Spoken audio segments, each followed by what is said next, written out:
link in it? I Yep, I'm thought going that's to. how I got on. We'll give it a try.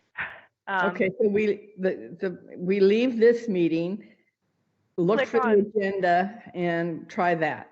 Okay. Yeah, open the agenda, click on the join the meeting link in the agenda. Okay. Nick, did you hear that? Oh, did Mike? Did the agenda take you here? Yeah, the agenda brought me here. I need to work all that out. The agenda I opened up, They put should into my say MS calendar, and so I always open up through my calendar from the starting agenda, shortly. so that gets added Even though in we're here. already recording? Okay, well, if we're on the record, we should tell them. Yeah, I will. So, but Teams only is the one I want, right? Yeah. Okay. Okay, so Mike, did you click on the agenda and get here now? Ladies and gentlemen, you are being recorded. Let's see, I can't hear Mike.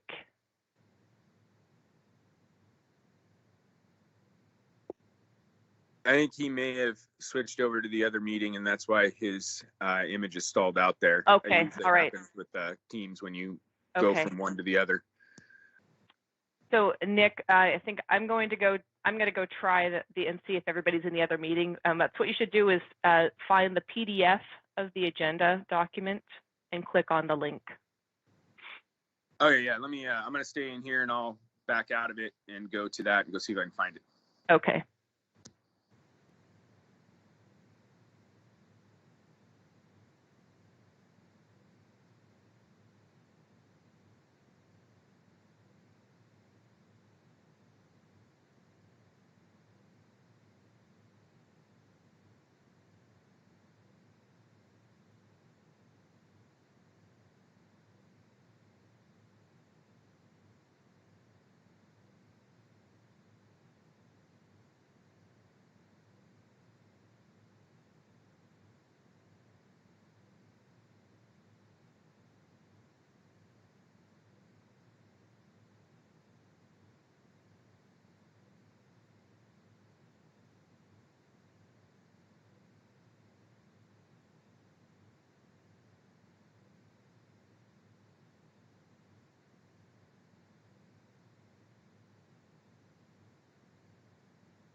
Erica, with Yes. what has been going on, it has stopped recording here and it isn't going any further. It's recording, but I mean, it's recording, but people left. people have left the meeting, and so I don't have that recording information here. Right.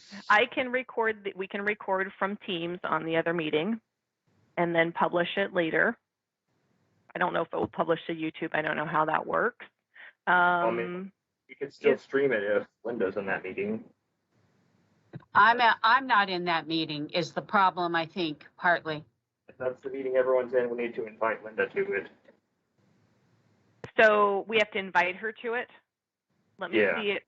I think it's her meeting. She's invited to it. It's probably the regular Planning Commission meeting, Linda. Like if you go to January 28th or not 28th, January, whenever the last date was. January 15th was the last meeting.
Steve's muted, right?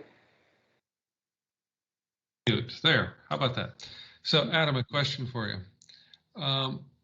If any of the commissioners want to make a comment and have it added into the document for consideration, what is the best way for the commissioners themselves to do that?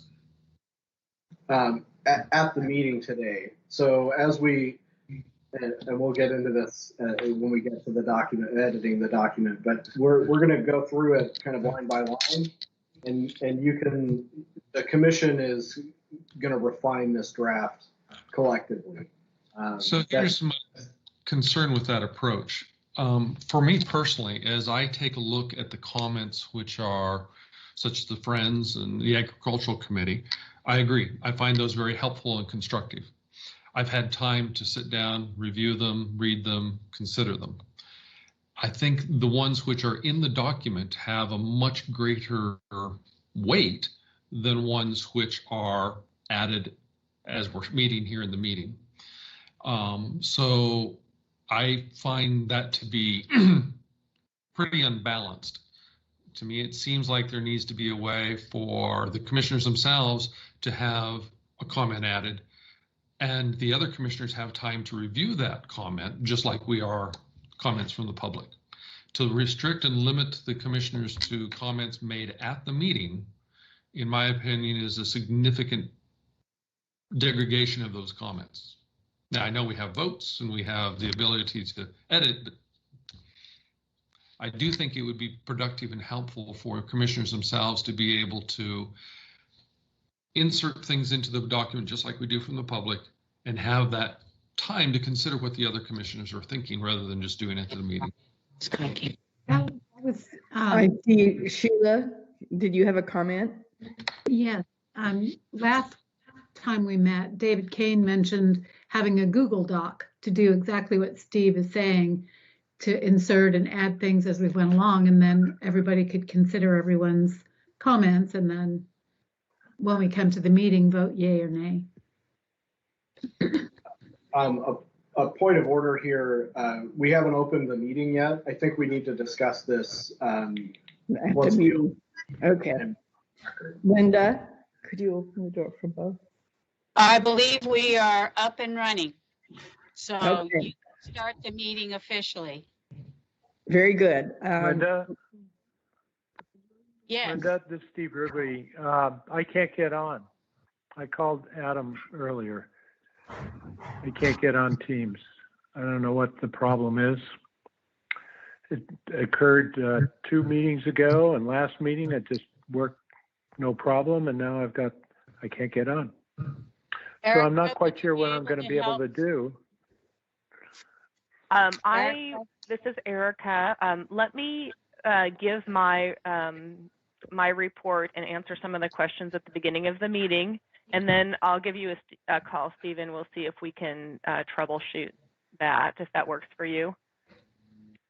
Okay, can I just stay here on this phone and just listen in? Does that work? Yeah, absolutely. Okay. Steve, not Good. only listening, but you can hear you. At least I can. I can hear you, Steve. I know, I'm fine with the hearing. I just am not on Teams. I'm just on the phone. I'm on see. public I access see. or Yeah. whatever it is. Okay. That's Well, what I am. we'll I'll recognize. just listen in. Okay, go ahead. I'm listening. Okay.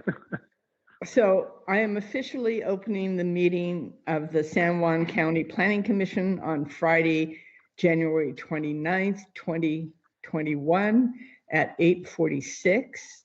Are there any changes to the agenda? If not, Madam Chair, is everybody here? oh, I'm sorry. Yes. Well, I'll go through the roll call, but Sheila Gaquin, Here. David Kane, Here. Nick Nolinger, Here. Mike Pickett,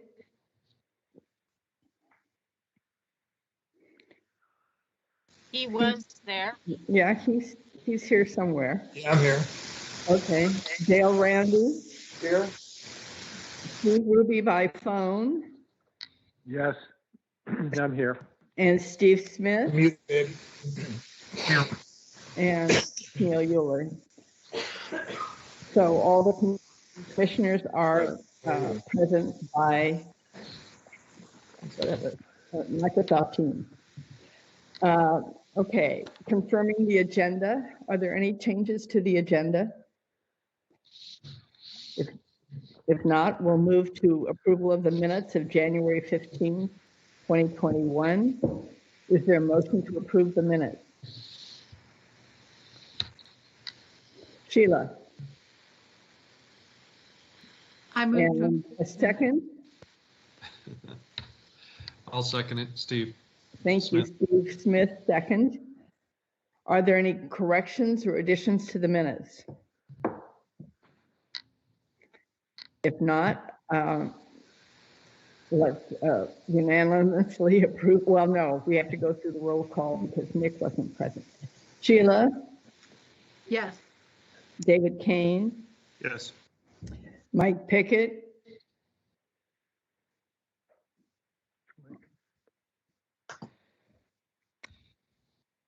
Mike,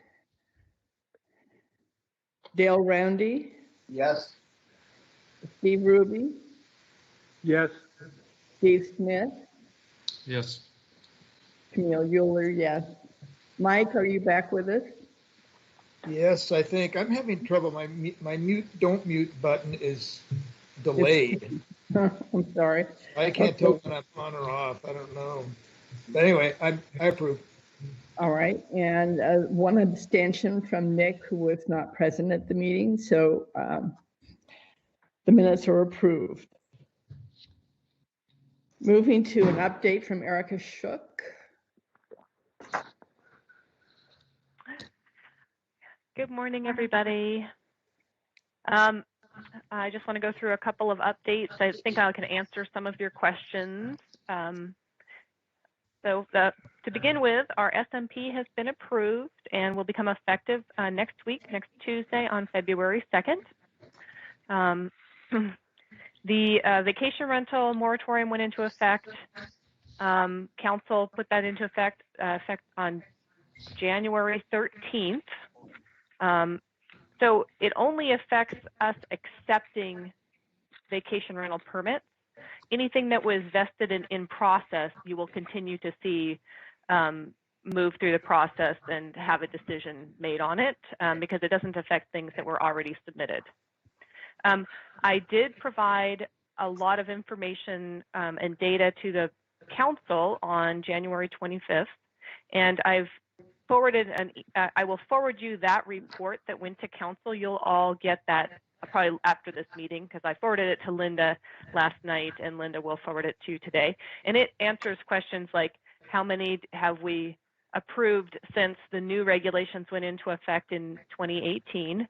How many certificates of compliance have we received as of December 31st, 2020 for the 2020 compliance? Those numbers are not completely completed because we just got them entered and we have cleaning to do with that. So those numbers will change, but it gives you an idea. It will also tell you how many permits we received after your November 20th recommendation and how many permits we have that are in process as of January 21st.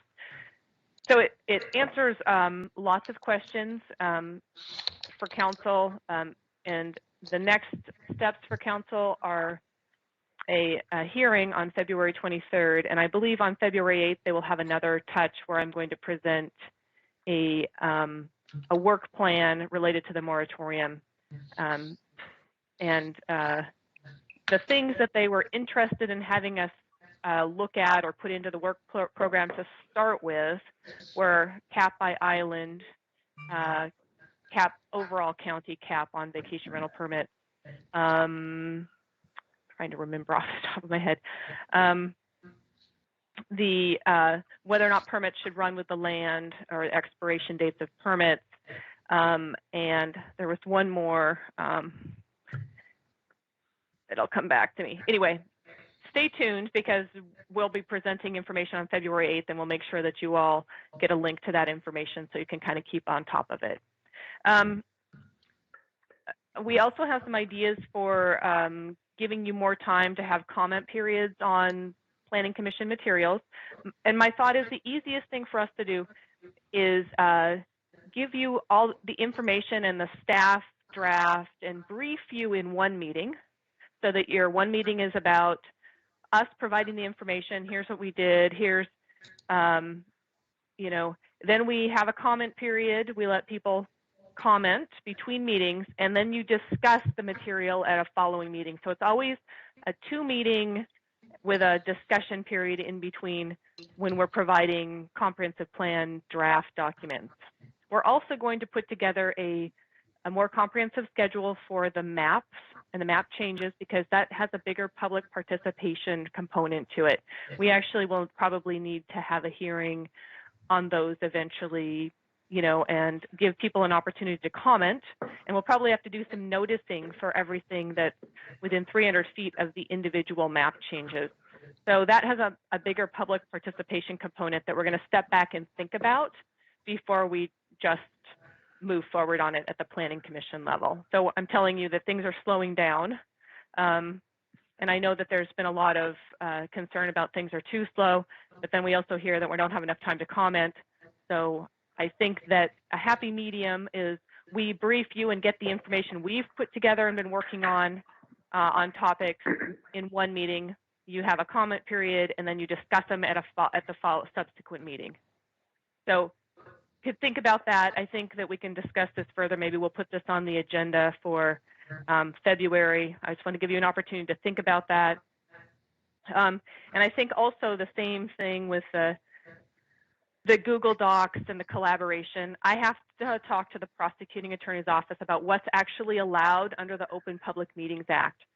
So what I'd like to do is have all of you email Linda Guernsey with your individual suggestions that you would like to maybe see. So Steve was talking about Google Docs. David Kane had some ideas also. I think if you send an email to Linda Guernsey, we can sort through them and we can have a discussion at the next meeting about what things we can do under the Open Public Meetings Act and what things we cannot. And I will have a discussion with the prosecuting attorney about that. So I'm hoping that that will, and we can use next meeting to kind of work on some operating procedures moving forward in terms of Planning Commission work session and technology. Does that make sense? Yes. Okay. I see Sheila's hand up, and do you have a comment here, Sheila, or a question? Yeah, I just had a question, is how far through the comp plan are we? How much more work, Erica, do you see to do? Are we halfway or 3/4, or where are we? That is a really great question. And what I've asked Adam to do today at the very beginning of the meeting before you have your discussion is to give the presentation that he gave to council, which goes through where we are, what is left, and and a little bit how we see some of it moving forward. Because we realized at the last meeting that we had a lot of new commissioners who needed the background information. So we're stepping back a little bit, make sure bring everybody on board about where we are and where to find things. So that I think will be helpful. Does anyone else, looks like Nick Nollinger. Do you have a question of Erica? Yeah, so we're talking about having more public comment and having room for these talks. And I brought this up a couple meetings ago, and I've heard it from people on the island, is that we hold our meetings generally at 8:30 to when they end, which is when the working class of the island is at work and unable to attend these meetings and unable to attend in a way to give public comment and partake in that forum. My concern with that is I'm probably the youngest person on this board, being 33. I don't know if anyone is down in that age bracket, but the younger generation who, you know, this comprehensive plan is the comprehensive plan for the county, and I feel that we're alienating a age demographic who is the working class by not allowing or facilitating for them to be able to partake in these meetings. Whether we move to an evening or offset this so we can open that for the younger generations to become more involved. That's just a concern that I've had brought to my attention, and that is a personal concern for me, because it does feel like we are alienating an entire demographic of people.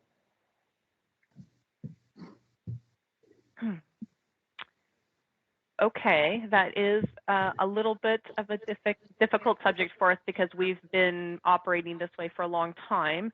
But I do understand where you're coming from. I've worked in other places where Planning Commission met at night. That's something I would have to, if that's what the Planning Commission would like to recommend along those lines, I would move it up through I guess I would ask, I'd move it up the chain of command regarding the timing. Typically what we will do for the comp plan and other things that we do, if we, especially with the comp plan, once we get to, we actually have a document together. Right now what you're doing is you're working on sort of a draft document that we can put out for public comment and for a bigger public participation process. So not everybody wants to listen in as you're working through things at each individual Planning Commission meeting, but we certainly want to give them the opportunity to weigh in a meaningful way, which would mean if we were to do virtual public meetings on the document, we would plan to have those on in the evenings. What we've done in the past is we've gone to each island and had meetings in the evenings because we know that works better to get people's comments.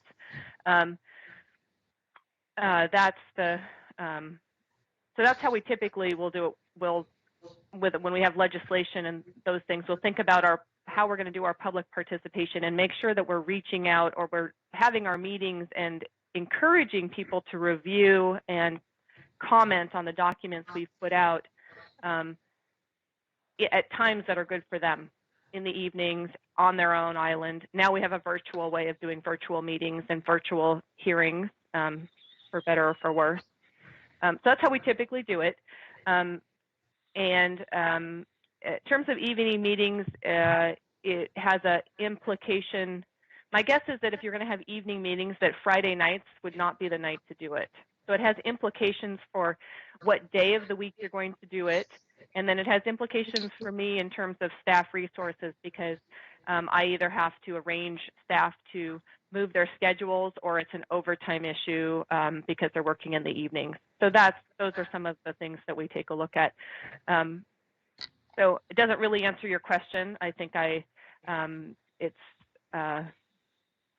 and I think we have some code as to when you meet, but it may just be procedural. I'd have to check on that. So if it's something the Planning Commission wants us to look into and you have different dates and times that you would prefer, the thing about meeting during the day is you could get lots more work done. If you're meeting at night, typically your meeting is going to start maybe at 6 o'clock and it maybe goes to 9 o'clock at night. That's typical, or sometimes 7 to 9. Those are very normal evening meeting times. So those are my thoughts on that. Not very organized, so I apologize for that. Yeah. I see Sheila's hand up. So let's just see if there are comments right now from some of the commissioners. And then perhaps based on the comments, we'll poll the Planning Commission and see if their decision is to ask you to, investigate the possibilities. Sheila? As long as we're meeting virtually, there's a lot of flexibility, but if we go to meeting in person, I live on Orcas and the last ferry back from Friday Harbor is 5:30 typically. So the ferry is a huge limiting factor on a lot of things we do. True enough. David Kane? Yeah, Nick, I totally hear your concern. However, I think with the structure of the meetings, there's the public comment period is typically at the beginning of the meeting. And so you can set aside, it's usually a fairly succinct time period.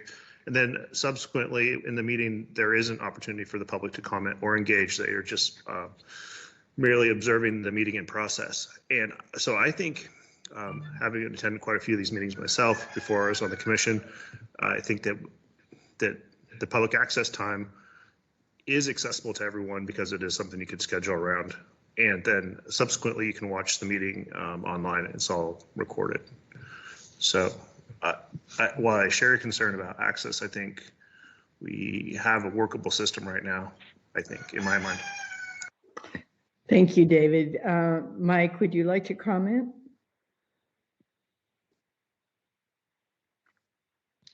Just as a point of order, in the last meeting, I was able to lower people's hands for them as they were talking. I no longer have the ability to do that for some reason. So I encourage you, if you're not wanting to, or after you've spoke, to lower your own hand. Okay, so what I was going to, thank you, Steve. What I was going to say is I agree with David. Almost all of our meetings are one way, and they're available for listening subsequently. The only part of the time that we have meetings that are substantial, that's two-way, are when we hold a hearing. And those meetings, I sympathize, Nick, with people feeling frustrated, and maybe we're talking about considering holding evening meetings or later in the day for hearings. So other than that, I'm not sure what the answer is, but you're right. Thank you, Mike. Are there other comments from the commissioners? Okay, I would suggest that we stay the course for right now. And then, you know, Erica, if you have an opportunity to just run the possibility of changing the format by, that would be good. And I see your hand up, Nick, so I'll recognize you. Yeah, my last thing on that is like, I hear where you're coming from, David. I hear where you're coming from, Mike. It's that with those decisions to put public comment first thing in the morning, I understand the ferry schedule when we go back to meeting in person. The ferry schedule dictates our lives. That's a fact of living in the San Juans. But with the capacity of meeting virtually and the capacity to increase community involvement, that was where I was going with that, is that right now with meeting at this time frame, we have in fact alienated a demographic of the community if they wanted to partake. Even your fucking alien. So if someone wasn't on mute, and I definitely heard that. But, you know, that was something I wanted to bring up. And it seems that the commissioner, a commissioner or commissioners do not seem fit to go down that with that previous comment and understand that there is a demographic that has been alienated. So I'm just going to put myself back on mute as I've now voiced my concerns for the constituents that I have talked to. Right. Thank you, Nick. And Mike, are you responding? Yeah, I was just going to suggest, Nick, are you recommending that we consider going to evening meetings? I'm recommending that we look into the fact that it may not even be necessarily an evening meeting, but if we started at a 3 o'clock meeting and continued into a 6, 7 o'clock time frame where we open public comment at the end that would allow the people who are getting off of work to then partake, you would be giving the community the ability to access planning commission and give their community input other than not having involvement from a large demographic. That's my concern, is as I've seen these meetings, seen these commissions on within the county, it's the biggest thing is there is that whole group of people who don't feel heard, don't feel understood, who are the younger generation of this community, but they're all working 2 to 3 jobs to make it through out here because it is expensive to live out here. And so I'm just trying to find a way and look into any possible chance that we can accommodate that generation, that demographic of people, and being more open to allowing those people to partake in this process and getting their information in as we plan. Okay, then this is Mike again. Can I, Madam Chairman? Yes, go ahead. I think that's a reasonable suggestion. To start meetings where we have a hearing, for example, at later in the afternoon, so people who can get there by 4 o'clock can participate. I think it's at least alternately, at least do it periodically, like you said, we used to go around to the islands. That's not as feasible, and we have a good alternative. So I think, Eric, I'd recommend that we look into the possibility of trying that on our next major hearing, holding it in the afternoon. I don't know what that does to county overtime and all that, but I think that's a reasonable suggestion. We ought to give it a try. It sounds like there may be a couple of things we could do. One is, of course, look at the opportunity at different times, but also to publicize the process and the various points at which people can comment and participate, so that I can't remember who made this comment, that we work through this process, but there are other times when you can have a meeting open to the public, meetings on various islands where we have a document that is more formulated at that point. Mike or David Kane? Yeah, I think Dale's up first. Okay, Dale. Yeah, I'm really listening to Nick on this heavy. I think maybe this is part of this whole reason why a lot of people want to re-examine vision because of the coronavirus situation we've gone through. But I think in the last several months, we have really lost our connection to the public. And today's meeting is another example of it. It's a meeting, I know we're trying very hard as a county, but it's not working. We're cutting off members of the Planning Commission. We're certainly cutting off members of the public. It's not easy to connect. I think I know it may be taking more time, but I don't think we should rush to be changing schedules and things like that, but we should rush as best we can as a county to figure out how our entire county government connects better with the public. Doesn't the council always meet in the daytime as well? That's a question I raised to the group. I think they only meet in the day.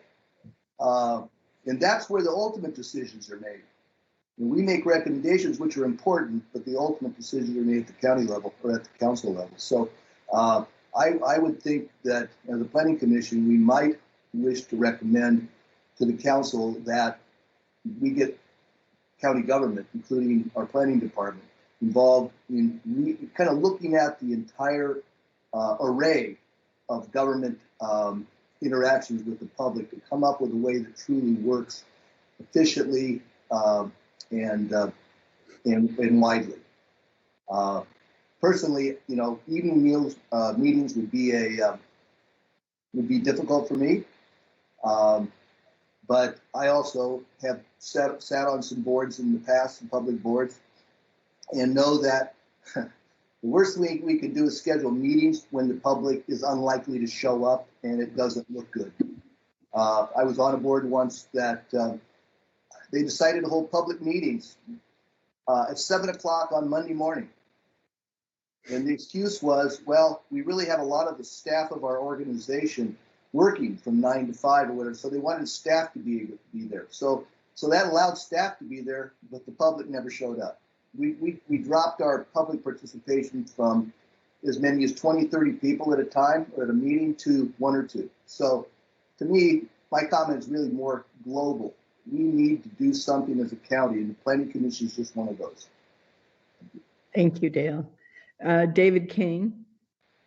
So I'd just like to sort of reinforce Mike's comments and say that I think evening or late afternoon meetings make a lot of sense for major hearings, but for a day-to-day business, I think respecting the staff's capacity to manage overtime and the just the breadth of these meetings, I think would be hard to jam into the evening in totality. So I think maybe we just limit it to hearings or other things that would normally be more public outreach focused. That'd be my thought. Okay. All right. Are there other comments before we move to public access time? Well, I'll open public access time and see who is present. If you'd like to speak, would you raise your hand? Let's see. Okay, first I saw, I see Faith right now, but prior to that, I saw a couple of other names. So, Faith, do you want to begin? Thank you. Good morning, everyone. I just have a quick couple things, and I guess first and foremost is a thank you to everyone here for all of your thoughtful engagement on this subject, and all the hard work that Adam and Erica and community development has been doing, and all of the engagement and thoughtfulness of this of the Planning Commission. So that's my big thing. And then just in regard to I guess the newest draft with the comments inserted, I just wanted to state that the ARC agrees with the recommendations submitted by Friends of the San Juans. And I wanted to especially flag a couple of their recommendations. One was for deleting in the preceding 10 years in the policy 1 section 2, which is on page 31 in regards to ARL designation, and also striking section 5 of that the ARL designation and that also is on page 31. So that's pretty much what I have to say. So I just want to say thank you, and I'm gonna have to peel off at 10. I have some other things that I need to be doing today, but I just wanted to be here for now. And if there's any questions, I'm happy to answer them, but I will have to leave around 10. So thank you. Okay. David, did you have a question of Faith or a comment? David, No, Nick? no, sorry, I had my hand up on accident. Yeah, can you take your hands down? Nick, would you take your hand down?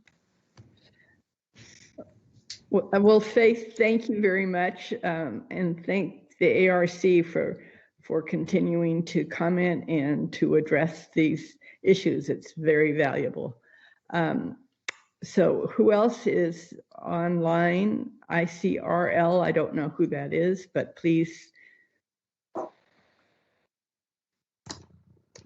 I think that may be me. Thank you. This is Brent Lyles. I am with Friends of the San Juans, and I echo Faith's appreciation of county staff and the Planning Commission for all the work you're doing, all the good thinking and thoughtfulness and passion that's going into this. I really admire the work that's being done here. After the last meeting, when we talked a lot about climate and climate resiliency, at Friends, we thought it would be really helpful to submit some comments that are connecting the dots between climate resiliency and natural resource lands. And so you'll see our comments to that effect that have been submitted in writing. We also provided some links to other resources that can help planning commissioners and county council members and so on think about this stuff, because a lot of thinking has gone into this. And in particular, the Islands Climate Resiliency Group put together a long report about climate resiliency on the islands. And it's a great, great resource, not just for natural resource lands, but for resiliency in general. Excuse me.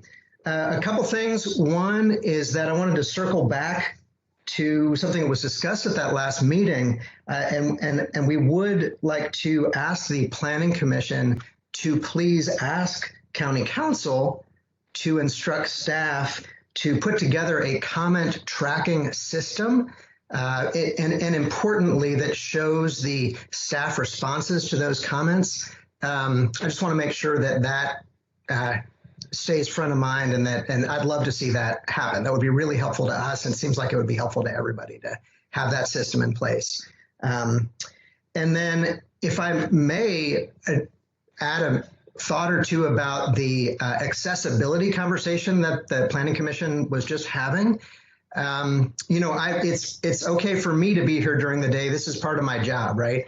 But I do want to encourage the Planning Commission to be really creative about engaging the public, not just at the hearings and not just at those later events that Erica mentioned. Rightly so. There's a big public engagement piece that's coming up soon in this process. But for us, for Faith, for the members of the public that are tuning in now, the reason we tune in now is because this is when a lot of that sausage is getting made, and this is when comments can really have a lot of impact. So I'd love to see some thinking around how to make these meetings, kind of from that lens of equity, and inclusion. I'd love to see these meetings be more accessible to the public as well. And Nick's absolutely right that doing that during the day makes it hard for the working class to be here. And then the last piece about accessibility, you mentioned going back to in-person meetings and how would that work? It may be worth exploring keeping with the online meetings, because that does increase accessibility. It makes it easier for people to come. It makes it easier for people to comment. And so I would encourage the commission to consider staying the course with these online meetings after the coronavirus crisis is behind us. Thank you very much. If there's any questions for me, I'll be happy to entertain them. But otherwise, I appreciate the chance to offer some thoughts and comments. Thank you, Brent. Thank you, Brent, for the support from the Friends of the San Juans in terms of comments. Are there other people, other members of the public who would like to comment at this time? I don't see any hands up, but if you're on the line, would you please go ahead and speak? Okay. Seeing and hearing no further comment, I will close public access time and take to heart the desire for some creative thinking about accessibility to some of our works in progress here. So Adam, we'll move to the briefings on the Comprehensive Plan 2036 Update Project, Element B2 Land Use and Rural Natural Resource Land Goals and Policies. Great, thanks. So to start out with, like Erica said, we'll just, before we get into our natural resource lands discussion, I'll give a quick presentation on a refresher on where we're at and what's coming up for the comp plan. This is the same presentation I gave to the County Council on the 11th of January, so public's had a chance to see this in the past as well. Sorry, just a moment here. Those of you that can see the screen, can you see my screen here? I can see it. Okay. So let's see. So just a refresher, there's some key components of the comprehensive plan that we're looking at through this process. We have the vision statement, which is kind of the really high level description of where the plan is going to take us. And that was updated in 2018. And then our elements, which contain the goals and policies of the plan, that kind of link that, they create a link between the vision, which is high level, with a little bit more detail in those goals and policies.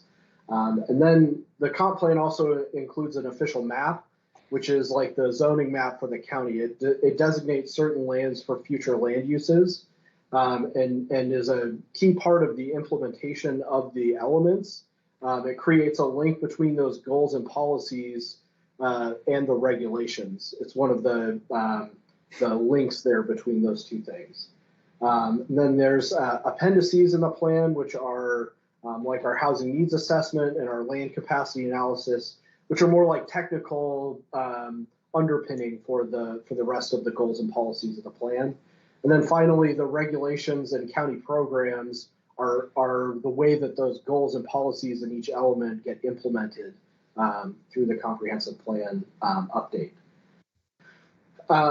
So we've worked through quite a bit of the elements of the comprehensive plan, both with the county council and the planning commission in the past. I think a lot of this work, some members of the planning commission were members of at the time that we were working through this, but some of you weren't here for some of this work. Anything with a check mark here is something that we've gotten to what we're calling the pre-hearing draft stage. It's not done by any stretch, but it's kind of to the point where the planning commission and the county council have had a couple of touches on it and have made some recommendations or recommended language. And we think we can get to that kind of public outreach part with those pieces. You'll notice the land use element doesn't have a check. As you guys know, we've got quite a bit more work to do on that element. And then our shoreline master program element of the comp plan is not going to be included in our comp plan update. It was just updated in 2016, and we took a look at whether we needed to update it very recently with our periodic review. So that element won't have any changes made to it. So there are many appendices to the comprehensive plan. And again, these are kind of the technical documents that form the basis for a lot of our goals and policies. There's quite a few here that aren't going to have any changes made to them, like our growth area management agreement with the town of Friday Harbor. We're not touching that one. Our environmental impact statement was from when the plan was initially adopted. We're probably going to have to do something with that when we go through the SEPA process before adopting our comp plan update, but the current version isn't necessarily marked for change yet. And then a couple other, the parks, trails, and natural areas, that plan was adopted in 2016 as well. So it's pretty current. That one's not proposed for changes. We still have a little bit of work to do in formatting the population projection and our land capacity analysis. We'll have a draft of that ready to go or at the pre-hearing stage in probably another couple of weeks. Again, it's just some formatting and getting everything kind of consistent with the rest of the plan. And these are all posted at the end of the presentation here. I'll share a link again. We have a page where all of the drafts that are the pre-hearing drafts are all posted and available for the public to take a look at. Just a quick summary of some of the public participation that we've already done in the early stages of the comp plan update. In 2017, we undertook a countywide visioning process, which included pop-ups at the grocery stores on San Juan, Orcas, and Lopez. And these were like daytime things where as people were coming and going from the store, we talked to them about what the vision says and got kind of their first comments about that, and then let them know that we were going to do workshops in the evening. And then we held like larger community workshops in the evenings after those pop-ups, where the members of the public worked in small groups kind of to provide some more detailed input on the vision. And we also did an online questionnaire survey that got over 500 responses. So that was a really successful engagement tool. And then in 2018, we did another round of workshops. These were evening workshops on the 3 large islands, and then we also went to Shaw and Waldron Island and did the same program. And this was another workshop where we did some small group exercises to get a little bit more refined input. So we got at the vision workshops in 2017, we got a really high level kind of, these are the general things that we're worried about. And then at the 2018 workshops, we were able to take those general things that folks were worried about and tailor what responses we were going to get, or not the responses, but tailor what information we were asking for to get more clarity about those issues from the public. Then following that, we've been doing these workshops with the Planning Commission and the County Council to work through those drafts and refine the draft goals and policies, keeping in mind the feedback that we got at our workshops in the preceding 2 years. So the work in 2019 and 2020 is where we got to basically the pre-hearing drafts, the check marks on that previous page. And then now, looking ahead to the next year, we're going to do another round of workshops after we have worked through the drafts with you and gotten everything kind of to that pre-hearing stage, to get some more feedback in maybe a less formal setting than like a traditional public hearing, because the public hearings are a little bit more stodgy, and workshops, I think, can get us a little bit better information. And that will, those we are planning to do in the evening. We found that with those workshops that we've done in the past, the community workshops, we've gotten a lot better participation in the evenings. And then after we do those workshops, then we'll go into the formal public hearing. This is where you'll have your public hearing draft. The public will be able to provide testimony, and then you refine the draft in response to that testimony. And then ultimately that leads to the adoption of the comp plan. Our next steps, looking ahead, we're going to get the county council's direction on the issues that you all made a recommendation on in the fall. So for vacation rentals, farm worker housing, ADUs, and rural cluster developments. We're also going to bring forward the concerns that have been brought up about the vision, and the motion that you made about getting some more direction on how the council wants us to address that. And then the Planning Commission and county staff are going to start working on, or continue to work on, the land use and rural element, which will then lead into our discussion of those official maps. So that the maps that create the linkage between the plan and the regulations. And then after we get to kind of that pre-hearing draft, we refine and review the pre-hearing draft to get to and make sure that it's internally consistent and to get us ready for that public hearing process. And then after we get kind of the refined draft, that's when we go to those public workshops. So this is coming up in the next couple of months. Again, so I wanted to drive this home a little bit more about the official map. I have an example here on the right side of the screen. This is the official map for the kind of Stewart Island, Roche Harbor area. Each of the colors on the map correspond to a different land use designation. So for example, up here on Stewart, this green color here is rural farm forest. And what that does is our plan has certain policies about how to designate lands rural farm forest. And then what that designation does is it says these certain regulations apply in rural farm forest. And so it specifies what kinds of regulations and how the regulations apply in these different areas. So obviously that means that it's a pretty powerful tool. It's a really powerful way to connect our plan and our regulations. And we're going to start working through possible changes with this. I said on my presentation here in March, this was before we had discussed climate change, and so that's going to push back our timeline on that a little bit. I think it's probably going to be another maybe in April or May, where we've got to work through that part.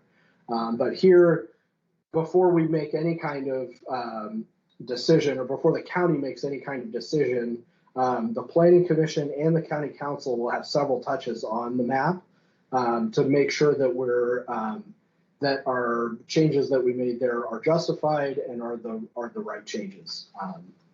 And as Erica mentioned too, this is going to be probably the focus of a lot of our public outreach in the coming months, because it's a pretty important part of the comprehensive plan. So just to sum up some of the stuff that we've done recently, where we've been and where we're going. We started on the land use element with the Planning Commission last winter. We got interrupted by COVID. We didn't meet for a couple of months. So we returned to the land use element in June. Then we worked through those land use issues this fall. And then in the early winter, the last couple of months, we've been working on, staff has been working on natural resource land designation analysis. We briefed the Planning Commission on the methodology for that in September, but we'll take another look at that as part of working on the official maps. So this is really a review. I've been working on a review of those designations and making sure that they're consistent with both the state law and our plan policies. So we've now here in January, we've resumed work on the land use goals and policies. Here again, this is probably going to get pushed out about a month or two, but we're going to start working on those resource land designations and the official map. And then continue to refine those drafts to work towards that public engagement, that pre-hearing draft phase. Following that, probably this spring, we're going to put together a program for virtual public workshops to basically refine those pre-hearing drafts in advance of the public hearing. And then probably in the summer or fall of this year, we're hoping to get to a point where we're ready to start having public hearings and refining those drafts even further. And then at some point after that, we will then adopt the comp plan update. So that's a rough timeline of kind of where we're going in the coming months here. As I mentioned, the link here will take you to a page where we have all of our pre-hearing drafts posted. It's a little bit easier to navigate than our elements page, which has all of the public comments and all of the staff reports. These are just the current pre-hearing drafts. So if you have any questions on that timeline, I'd be happy to answer those now. Yeah, it looks like Mike Pickett has a question. Thank you, Adam. Yeah, I have a question about whether or not when you talked to the council this week, you talked about the green initiatives that were being raised and where we asked them, the council, to give us guidance on whether we should reopen discussion of the vision. You said you didn't do that the month before. I don't know if you've done that, if there was any response whatsoever, because that seems to affect the timeline. Thank you. Okay, Erica. Thanks, Mike. We were able to give the council an update of where they're going, but we haven't briefed them on those issues yet. And that's partially because of our workload and getting everything ready to be able to do things for the Planning Commission and for the vacation rental moratorium. There's a big chunk of work associated with that. And then, but we are getting those issues ready to go to the council to go through those issues. So we expect that we'll do that in the next couple of meetings. So, but it's not an issue of council not not taking it up or anything like that. It's an issue of us trying to be able to manage multiple things and get it before them and make sure that we're giving them the right information and have a good staff report and those types of things. So that's the holdup. It's not council. And they're new, and the county staff have been all briefing them on all the county projects for the first couple weeks of the month of the year. Okay, I appreciate that. My fear is that if they say, yeah, let's reopen it. I mean, we've approved the vision. It's been through all this process, and to go back at this point would change your timeline probably pretty darn significantly. That's why I asked the question. Okay. I expect that this timeline is sort of it's fluid. We're trying to give you what's coming and what we're working on, but we're trying to give you things as we complete them. And, our other option is to not do anything for a couple months while we work, and then give you a bunch of stuff. And it really does depend on what else we've got going on. So we're giving you the best that we can when we can. So think about it in those terms. It's not a hard and fast date, and we're certainly not going to surprise people by just, oh, here we go. So there'll be hopefully plenty of warning on everything. Thanks, Erica. Are there other commissioners who would either like to comment here or ask questions of Adam or Erica before we move on to Adam's presentation? Not seeing any hands. Adam, would you like to begin the presentation of the working draft, please? Yeah, so we'll start on page 31 of the document that we sent out that had the integrated comments in there. And what our kind of workflow today, this is how we've traditionally worked through these documents in the past. Is we'll go through and see where the comments have been made or where changes have been proposed, and any one of the planning commissioners can recommend a change, and then you as a committee can discuss that change, and then we can integrate it into the draft here. But then again, this isn't the last touch that you'll have on these things. This is just to get us kind of working through these different goals and policies. So that's kind of the process there. And if you have questions about what the comment says or what the implication of something is, you can ask me that question. I can help kind of guide you through what is the comment here? Why would somebody make this comment? That kind of thing. And then I think typically in the past, as we've worked through kind of the wordsmithing part of this, the commission has operated on a consensus basis. So just asking, would anyone block consensus of this? If it's a bigger thing and you want to have kind of more of a formal debate about it, you can make a motion. But I think consensus has worked pretty well in the past on this. Yeah. And also, I guess, to respond to Steve Smith's kind of comment about comments before we got the meeting started, he was concerned about this process kind of losing the weight of the Planning Commission's comments on these drafts. I would just point out again that this isn't the last time that we're going to touch this, and I think you'll see that as we go through it and we refine the draft a little bit more, your comments will stay in there, and we can you'll have a couple of times to consider whether or not those comments should stay in there. And the annotation of who made the comments, that comes out before the next draft. It's all the Planning Commission's draft. So with that, I'll open us up to again page 31. It says resource lands at the top in blue, and share my screen here.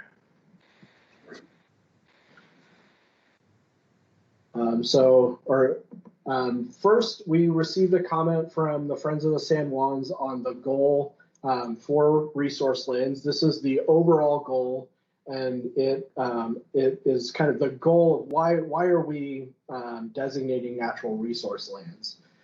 In the original draft, in the original land use element, the goal only pointed to kind of the long-term commercial significance and the economic part of resource lands, which is part of the GMA directive for resource lands. What the Friends are recommending here is expanding that to address the social benefits and the environmental benefits, kind of pointing at the triple bottom line of sustainability, economic, social, and environmental quality and benefit. So that's the root of this orange text, which is their comment here. I think there's maybe a couple of changes that we could make just for clarity. I think if we could bring this down to just say provide social and environmental benefits here, just to cut down on the wordiness. I think it drives at the same thing, but I would open it to your interpretation. Okay. Are there commissioners who would like to comment on Adam's recommendation or the recommendation of the Friends of the San Juans?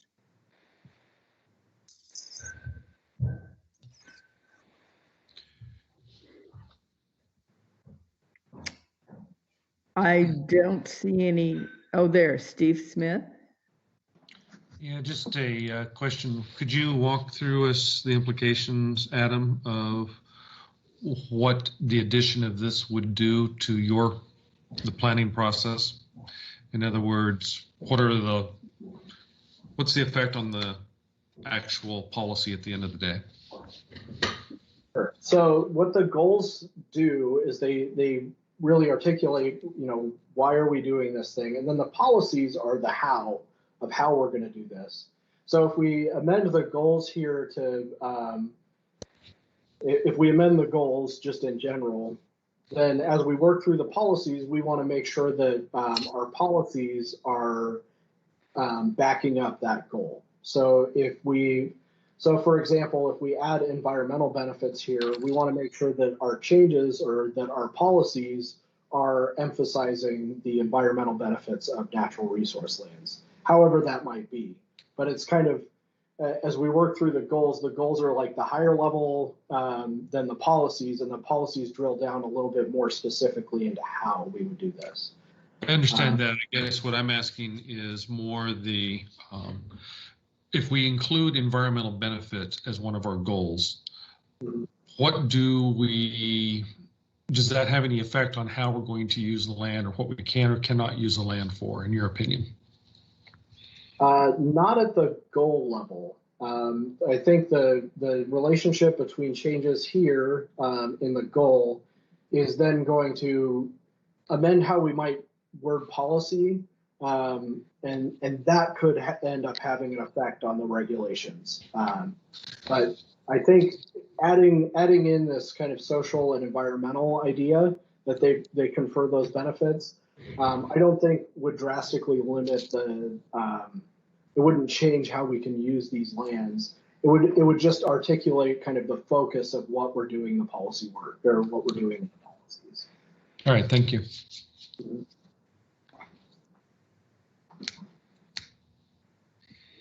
Go ahead, Adam. Okay. So again, I think the idea here it should be included. I think there's a couple of amendments that would just make it a little bit more succinct. So I'll put those in here and see if you have an opinion about that. Just as a suggestion, Adam, can you drop off the legend over to the left and then increase the size of what you've got here so we can see it better? Yeah. Thank you. That helps a lot. Okay. So now that would change the goal to read the goal for resource lands is to recognize and protect the physical conditions and characteristics of agricultural and forest resource lands, which are conducive of the use of such lands for long-term commercial production and provide significant social and environmental benefits.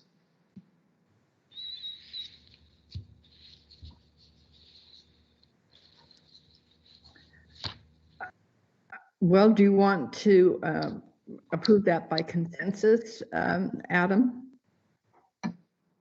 Yes, I think okay.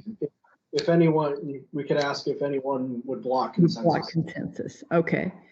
Would any of the commissioners block consensus to the edits that Adam has made to the suggestion from the Friends of the San Juan under the goal for resource lands?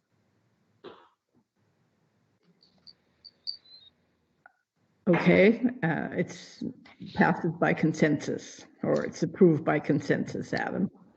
Okay. So the next recommendation from So in policy 1, staff has recommended striking comprehensive from comprehensive plan official maps. That's just again, kind of a clarity thing. We don't need to say comprehensive on that part because of the structure of that. And then in policy 2, the Friends have recommended adding and benefits at the end of the policy. The policy would read, apply site planning standards for land division activities on resource lands to ensure that agricultural and forest resource lands are conserved for long-term farm and forest uses, and benefits. So that, again, I think kind of ties back into the goal well. I think that's a good suggestion because we've now named those social, economic, and environmental benefits in the beginning.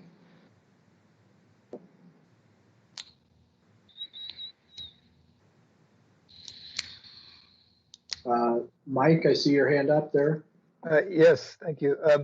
Should benefits be a defined term? So that we always know when we use the term benefits, we're referring to quality of life and environmental benefits as referred to, or at least environmental benefits and social benefits as referred to in the goal. I think it should, but it's kind of what I'm used to when you see something like, when I see something like and benefits, I wonder specifically what we're talking about. And so if it was a defined term, we're referring to social and environmental benefits, we wouldn't have to repeat that phrase all the time. We just know that's what it means. So it's up to you. It may not be that important. I actually second that comment, Adam. Yeah. So let me think about how to do that.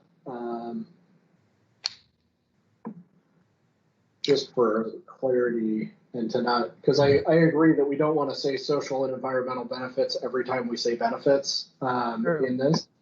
So the way I've seen it in the past is in the goal, right after your environmental benefits, you put in parentheses, quote, benefits, end quote. So it knows that from that point on, when you say benefits, this is what you're referring to. Right. Okay. I might drop the quotes off of there. I think that would be more consistent with the other format. But yeah, I think that would work. Steve, I see your hand is up. Yeah, I'm just looking at the grammar of what's there on line 13. The addition of and benefits to me grammatically doesn't make sense adding it there. Okay. And the reason I say that is what we're doing is we wanting to conserve long-term farm and forest uses. The and benefits to me, I agree with Mike, that needs to be better defined as to what that means. I don't think we need to add that here. I think what we have up in the goal is good. I just don't see the word benefit actually add anything to the sentence. Well, included in benefits was carbon sequestration, water resource. I mean, there are a number of things that were presumably part of the environmental benefits. Right, so that needs to be defined, I think, if we're going to do that, because environmental benefits is a pretty generic term, and how one person defines it could be significantly different than another. So here, maybe the idea would be to add another policy that says, in addition to, resource lands should be protected for their social and economic benefits, such as that kind of having a separate policy that points to, other than their commercial significance, that there are these social and environmental benefits. So a new policy 3 here. To me, that would make more sense to do that. I think it would work, but I think we still need to define what economic and social benefits are at some point, somewhere. I agree. Are there other comments from the commissioners? Well, then here, so I think in the policy, we'll have to workshop the wording here a little bit more. But let me just put something in here for us to get started on the conversation, and then we can refine it. Okay, and in the meantime, Nick has his hand up. Yeah, I agree with Steve. We just need to make sure we define that so that there's a set definition for what that's entailing. At that point. My suggestion would be for Adam to work on maybe some, I don't know, maybe that should be something the commissioners do here, is to define what those benefits are. I don't want to bog the whole thing down on doing that, but well, I'm getting. Oh, go ahead. Yeah. I was just saying that, you know, social and economic environmental benefits is a pretty broad category. And all right, so by including something like include carbon sequestration. So if that's our policy, then does that mean that we want to make sure that all resource lands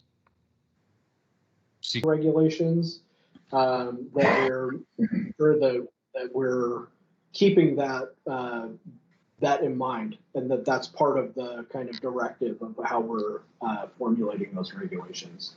So it's not necessarily that we would then, I mean, I guess if we adopted some kind of regulation that required carbon sequestration, this would provide the underpinning for that, but it wouldn't obligate us to do it. Okay, I see a couple of hands up. Linda Guernsey. Linda. Nick Nolinger. My apologies, I forgot to lower my hand. Okay. Linda, are you trying to comment? You may be muted. Yeah. Okay. Well, you've inserted number 3 under policies. And if we need a little more time on this, if you don't want to work through what those benefits might be, we can mark that out as something to do for the next draft. Okay. If the commission has thoughts on it today, it would be helpful for formulating that next draft to kind of have an idea of where you want to go with that too. Okay. Well, Sheila has her hand up.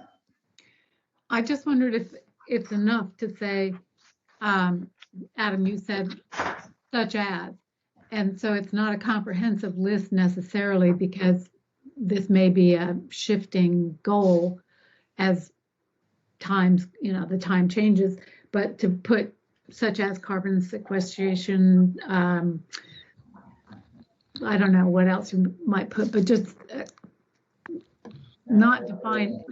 What I'm afraid of is to have a list and then say, well, this is outside that list, so now we don't have to deal with it. Yeah. So including such as, yeah. Madam Chair, I'm sorry, I was muted before. I just wanted to make sure that we had consensus for policy 1, where the word comprehensive was deleted by staff, and also consensus on policy 2, where now and benefits has been taken off. Well, under goal, no one block consensus. No, I have that. I'm talking policy 1 and 2. Well, policy 1 was deleting comprehensive from plan official maps. Right? And I didn't hear that you had consensus from the Planning Commission on dropping that word. Okay. That was the staff recommendation. All right. Would anybody on would any of the planning commissioners block consensus on deleting comprehensive from policy 1 in describing plan official maps? Well, I see Mike's hand up. Mike, are you? Yeah, no, I was commenting on it. I want to comment on something else, so go ahead. Oh, okay. No one appears to be blocking consensus on deleting staff's recommendation. I'm sorry, deleting comprehensive plan. That's great. What about policy 2 and dropping and benefits, which was the Friends of the San Juan's comment? So that I think we're still discussing. Yeah, right? We are, because we've got the insert of a new number 3 that we're working on to see if we can expand on what benefits are included. Okay, thank you. Okay, so Mike, you have a comment. I wonder, yes, thank you. I wonder, Adam, if this number 3 that you're drafting here might be better put under general goals and policies beginning on page 8 or 9 of the document, so that everything that follows this, when you use the word benefits, we know what we're talking about. So I'm not sure, should it belong here or should it belong under general goals and policies 2.2a? You know better than me. Yeah, I would say that this here, the reason we started here is this is really specifically looking at our natural resource lands. So this is our agricultural resource lands and our forest resource land. Whereas those general goals and policies apply to just our general approach to resource collection, resource industries, kind of at the county-wide level. So that would apply in like rural farm forest or outside of our natural resource lands. So I think if we're going to define benefits, I think here is the place to do it for our ag and forest resource lands. And then we can look at that when we get to, after we work through this, when we get to those really kind of broad general policies, we can look at it at that point too. Make sure that it's consistent. Does that make sense to you, Mike? Yeah, I'll leave it to him. That if it doesn't really apply to other than agricultural natural resource land, if it doesn't apply to the rest of it, then it's in the right place. If it does, if it's basically, here's how we feel about all of our lands in terms of the benefits that we get from them, then I think we should reconsider it. But I'll trust that you'll make a note and consider as we go along, Adam. Yeah, we'll take a look at that when we get there in a bit here. Just make a note here.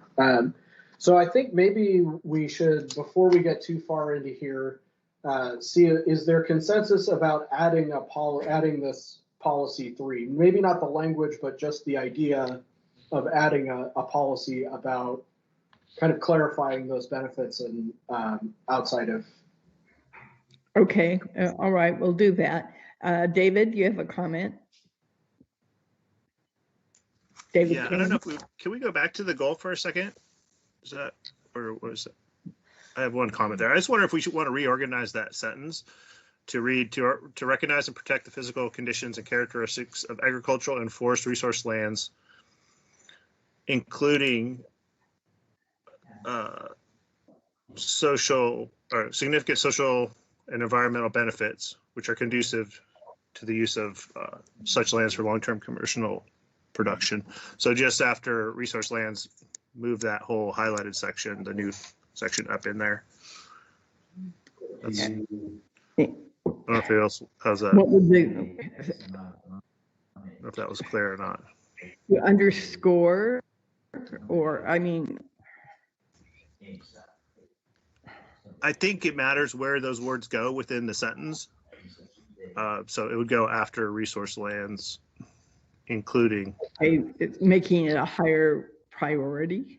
Well, I think it's the word "and" on the end of commercial production changes the context, and I'm concerned that, I mean, we want to protect these resource lands so they can be used by farmers and forestry uses, and the other things that environmental benefits that they provide and quality of life. But I think it's important where that sits within the context, so we ensure that it doesn't become an and that all agricultural uses have to also have these other benefits.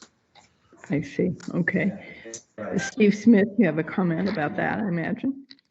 I do, and I just wanted to support David Kane's suggestion. I think that's a good suggestion. Okay, so it sounds like we need to revisit the goal. Let's see, have you moved it around now, Adam? Would you read it out? Yeah, that'll be helpful because I'm trying to edit as I'm as I'm going here. So now the goal, as David was recommending, would be to recognize and protect the physical conditions and characteristics of agricultural and forest resource lands that provide significant social and environmental benefits, which are conducive to the use of such lands for long-term commercial production. And then this last bit would be gone. Sorry, as I was reading it, I think there's a little bit more refinement that needs to be done there. Yeah, I wanted to add the word including in there to transition to that statement. And then just from a matter of housekeeping today, might we use strike through and underline for those comments as well, so things don't just disappear off the screen? And specifically like on policy 2, where we chose not to have the and benefits of comment, so maybe we do a strike through that, just so we know what happened as we move it on. Okay, so we're revisiting the goal. We had consensus previously. We are revising it, amending it, and would anybody block consensus to the amended statement? I don't. David, is your hand up? I can't tell. No. Okay. Before we do, sorry to interrupt. David, you had recommended including the word includes at some point in here. I missed where you said that you thought that should be in there. Yeah, I know this is hard to do on the fly. So I wanted to go starting at resource lands, including. Then I would add the word including, and I would social and environmental benefits, and I would strike the rest of it.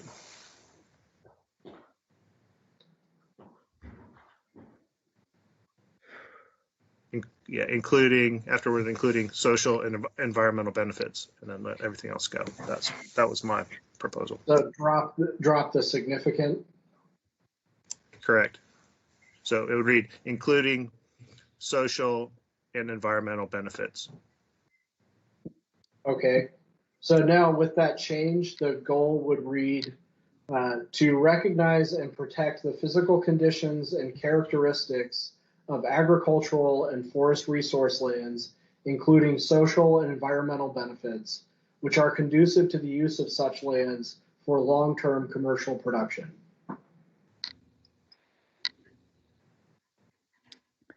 Would anybody block consensus to the amended goal? So just as a comment before we do that, the way I'm reading the sentence is it says these social and environmental benefits need to be conducive. They need to help long-term commercial production. Is that a fair way of reading it? Yes. I intend them to be complementary to it. Okay.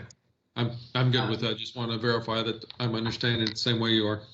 Yeah, this is Mike. I think they're complementary. I would actually, maybe to make it more clear, is I would put a comma after resource lands. So agriculture resource lands, comma, including the social and benefits, comma. So in other words, it says that when we're looking to protect physical conditions and characteristics of these lands, including the social and environmental benefits we get from them. But which are conducive to long-term commercial production. So it just seems to me that it makes the parenthetical phrase, not the comma phrase, it clear that it's part of the physical conditions and characteristics of these lands, that social and environmental benefits are part of that, part of those characteristics. But otherwise, I like that. Is anybody objecting to that? All right, so let's try again one more time. Would anybody block consensus 2? And Adam, would you read the goal? Yes. So the goal would be to recognize and protect the physical conditions and characteristics of agricultural and forest resource lands, including social and environmental benefits, which are conducive to the use of such lands for long-term commercial production. Okay. Would anybody block consensus? No, this might, but aren't we supposed to cross off everything after commercial production? Yeah. I just wanted to make sure we got there before I did it. Okay. Okay, it looks, we have consensus on the amended goal. Okay. So this is going to be kind of ugly, but I'm going to highlight the stuff that we delete in green because there was that request to keep the stuff that we're cutting out so we can see it in context. So Yes. anything that's highlighted in green from here on is going to be in the next draft. It'll be gone. Okay. Could you also do strike through on that, just so we're absolutely clear what stays and goes? Because color could be unclear later, I think. Just trying to think if I can do double strike through here. Okay, well, that's fine. Okay. And so we have consensus here on this guy that this is going. Now we return to policy 2 and possibly adding a policy 3. So before we got into the goal there, I think we had gotten to a point where we agreed that we should add a policy here that is about preserving the other benefits other than just economic benefits of resource lands. Yes. Okay. So I'm going to just add a strike through on this part because I think we got to a consensus on that as well. So that's on its way, but we didn't really get it. I didn't have consensus on that yet because we were waiting to see what happened with 3 before you guys decided that was going to go. That's so correct. I just need clarification. Yeah, that's correct, Linda. We've got, okay. Well, we can do both, I think. Let's do 3, the revise of the insert, the new 3, and then look for consensus on that and also deleting and benefits from 2 since they go together. So we were working on 3, Adam. Yes. Did you feel like you had, if you wanted to spend more time on that, or did you want to try and get consensus on that statement now? I think if the committee has some input on, especially the second part, to kind of help me in drafting another one, we don't have to get to a draft of it. We can get there when we come back to it. But just maybe a little bit more elaboration on where you're coming at it from. And I see Steve has his hand up. Right. So in addition to carbon sequestration, soil health, water, Steve, have you some other ideas as to what you'd like to see there? Number 2, putting it in number 3. I'm a little bit concerned about just having it open-ended, like such as, because that means we can do pretty much whatever we want. And the goal is I think what we all want is we want to make sure that our natural resource lands are protected. We don't want them to be abused, and we want to make sure that they are, but who ends up making that decision is how we interpret that. I'm assuming that all then flows down to a regulation, and then that regulation is implemented by the planning department. Is that correct? Yes, but the decision making on that would ultimately, it would go through the legislative process. So any regulation amendment, the planning commission will consider it.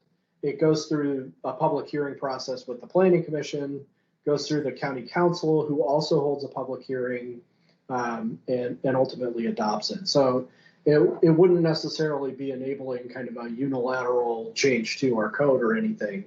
But the intent there is to guide it. So then as we're adopting those regulations, we know like we are looking to kind of preserve the triple bottom line of sustainability, that social, economic, and environmental benefits. All right, so we're looking at the environmental benefits with these three things that we have: the carbon sequestration, soil health, water quality. What are our social benefits that we're considering? Great question. What is the social benefit of having good farmland? What is the social benefit of having a good forest? And I think those are the things we're actually talking about here. Well, food security, Yeah, but our food security, to be honest with you, we're nowhere close to self-sufficiency on food, nor on energy or on any of the other core things that make us allowed to live here. So food security, in my opinion, does not belong here. We simply aren't anywhere close to it. I think it's about protecting the capacity to produce it in the future. So I think that's important. And I would say that food security is something that comes up very frequently. Like earlier this week, I attended an agricultural listening session with some farmers in the county here, and food security was one of the kind of big things that everyone at that meeting was kind of talking about in relation to agriculture here. I see Mike Pickett and David Kane both have comments. So Mike? Yeah, thank you. My comment is that these are goals about the next 20 years, not today. And if we don't think food security over the next 20 years is important, then we shouldn't refer to it. If we do think that it's a worthwhile goal and objective to have, then I think we should. David? Yeah, so I think in respect to like what we could include on this three, I think I have a whole long list. And to one point of Steve, like what's the social benefit? Well, we can maintain these landscapes for their scenic benefit and for the recreational possibilities. I mean, we have some of that happening here around the island where we have agricultural resource lands that also now have new recreational potential while hopefully maintaining their agricultural potential in the future. I also think limiting fragmentation and parcelization is a big benefit and also protecting sustainable capacity to produce food and fiber in the future. But there's a long list, I think, of things that could go here. So I think I wonder too, is this the right place? Because I could keep adding things if we wanted to. Well, I think Adam's request was to, have a list of things that we would like to include, and we could expand on it, and that we would not at this point look for consensus on the current language, but it would be a placeholder for future to review it in the future. Is that correct, Adam? Yes, and to respond to David's other part of his comment, I think the level of specificity for this list should be relatively high level. Like I don't think we would need to necessarily say like, success or healthy soils preserve or encourage carbon sequestration, which is an environmental benefit. I don't think we need to get that specific, but more like these are some of the benefits that kind of at a high level that we really value and that are really significant for these lands. And it's not just farmland too, it would be forest land as well. So like access to recreation is a good kind of high level idea. You know, the farming community as a whole, I think, is one of the social benefits, you know, and that's kind of a high level idea. So maybe not like super ultra specific, but keeping it kind of at that higher elevation of idea.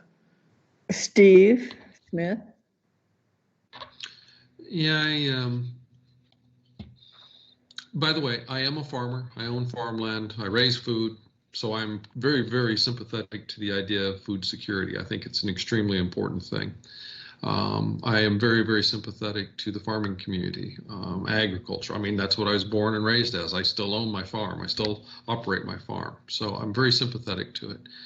I do agree with the idea of leaving this as something that Adam can work on. I don't think we're anywhere close to consensus on number 3, but I think it's a work in process that I would be happy to leave at that stage. Okay. Are there other comments from commissioners? Adam, do you feel like we need at this point to go back to 2 and have consensus on deleting and benefits?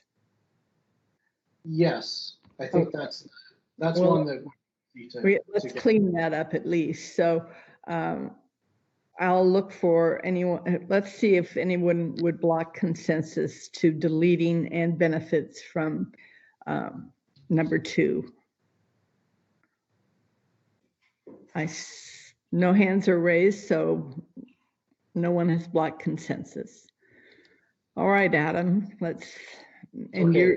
You know where we are on 3, I believe. So now, is this going to be the new 4? Yes. Before we move on from 3, though, okay. I think we need to affirm the consensus that we're going to add 3, and that it's going to include a non-exclusive list of social and environmental benefits. Right. Agree. Thank okay. you, Adam. Okay. Would anybody block consensus to adding number 3 with further edits to be done by Adam and brought back to us? I don't see anybody blocking consensus. Okay, let's move on to the new 4. Okay. So yeah, this will become 4. I won't go through the renumbering right, because it's a pain in the neck. So here we had a recommendation, or the comment from the Friends was to keep the word strengthen, which staff recommended striking strengthen and putting in implement instead. So the policy is about right to farm and right to forestry, which are a set of laws at the state level that protect those kinds of resource production operations from nuisance claims from their neighboring properties.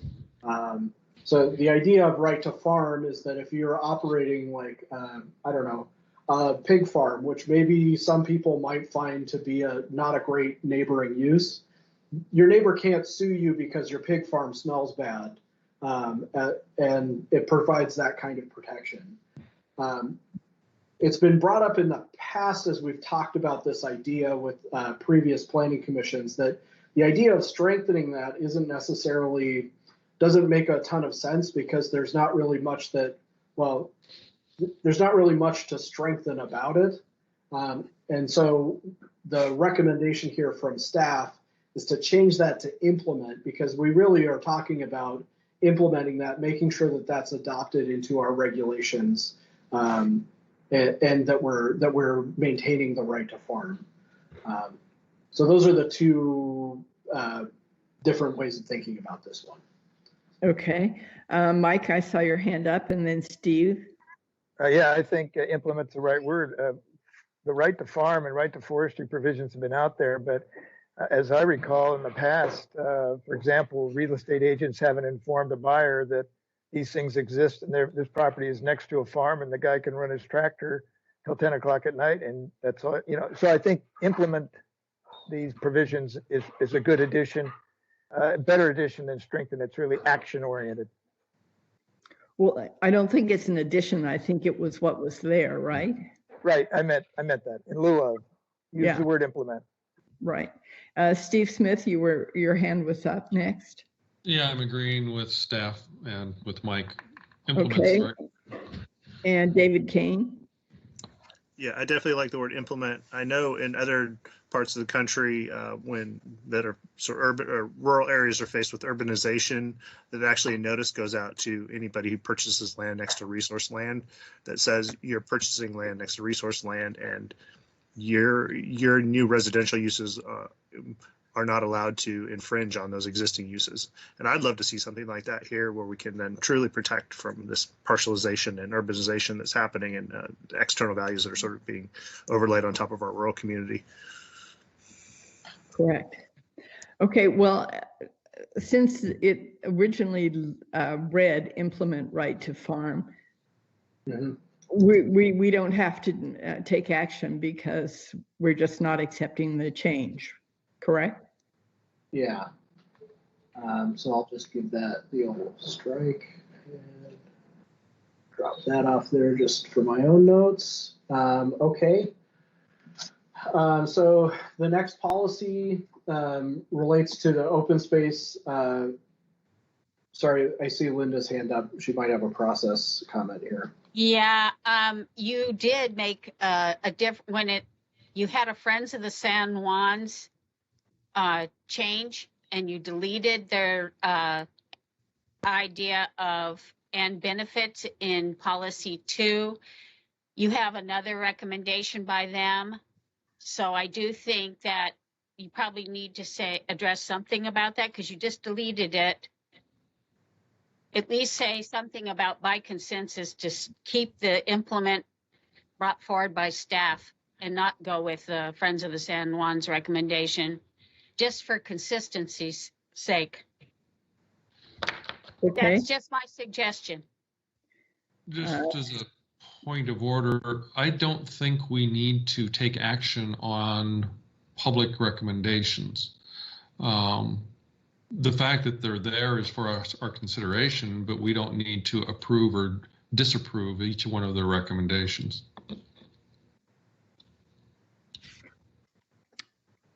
Does I concur, I think, but does anybody else on the commission have a different point of view? Okay, well, let's. And that's fine. I just wanted to bring that forward. Yeah, thanks, Linda. Okay, go ahead, Adam. Okay, so the next one, there isn't any recommended changes here. The next policy reads, continue to apply the open space conservation overlay district regulations to agricultural resource lands located within the San Juan Valley. This is about the San Juan Valley open space conservation overlay. And we're not proposing any changes kind of through the comp plan update. And so we don't need to make any changes here. And so there's no action being taken on that one or being proposed on that one. The next, this is old policy 5, it'll become policy 6,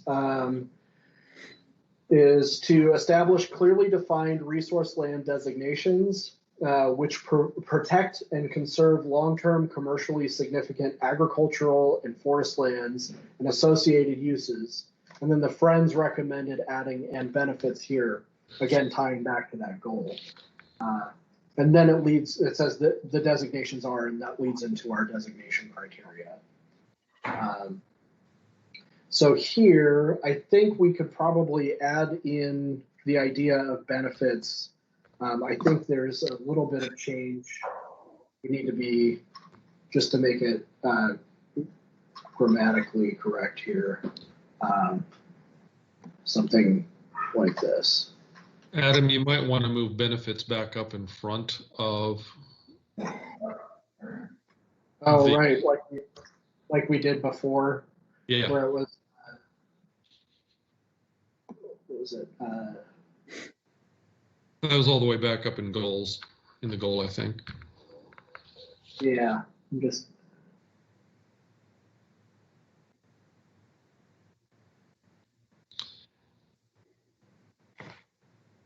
But is number 5 really not just a restatement of the goal? So this is about establishing the designations themselves. So this is saying that, you know, in the next series of goals and policies, we are establishing these land use designations that do X, and that's where that part comes in. So it's about establishing those designations. I'm sorry, I'm thinking, I've got two thoughts in my head. So that's what the purpose of this policy is. And then if we want to insert benefits to tie it back to the goal, we can discuss, we should decide where we want to put benefits here. I'm thinking.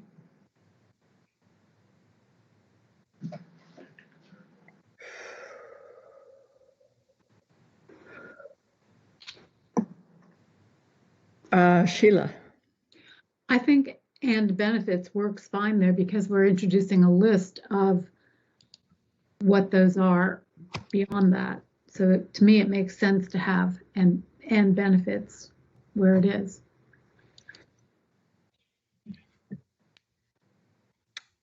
Yeah, I think it does too, because it ties the benefits to the commercially significant ag and forest land. Right. Are there other comments, or is there a consensus? Would anybody block consensus on adding and benefits?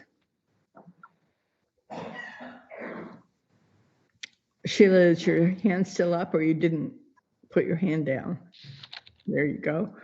Okay, no one's blocking consensus on adding and benefits to policy number 6. Okay.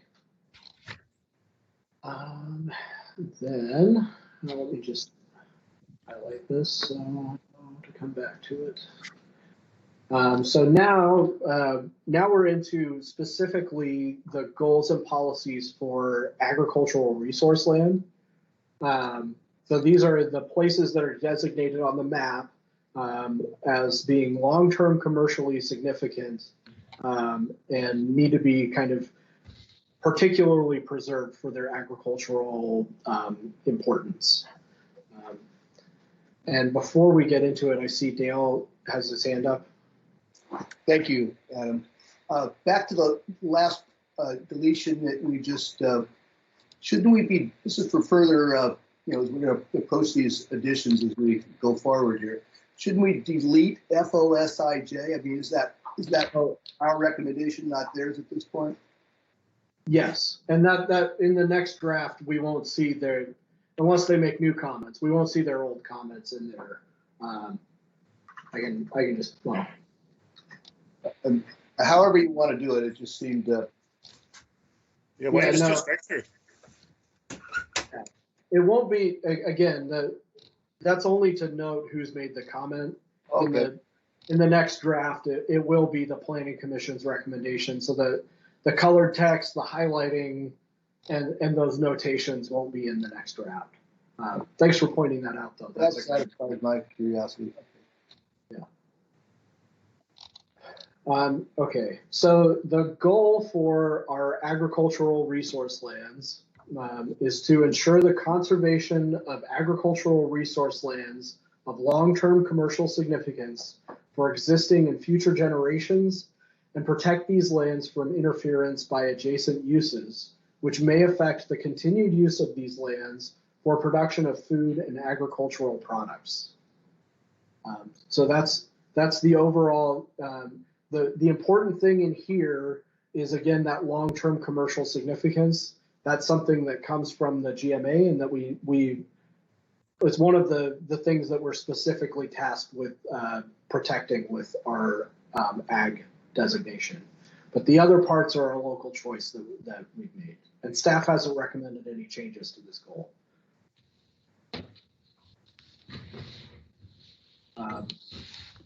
Okay, let's see, Mike.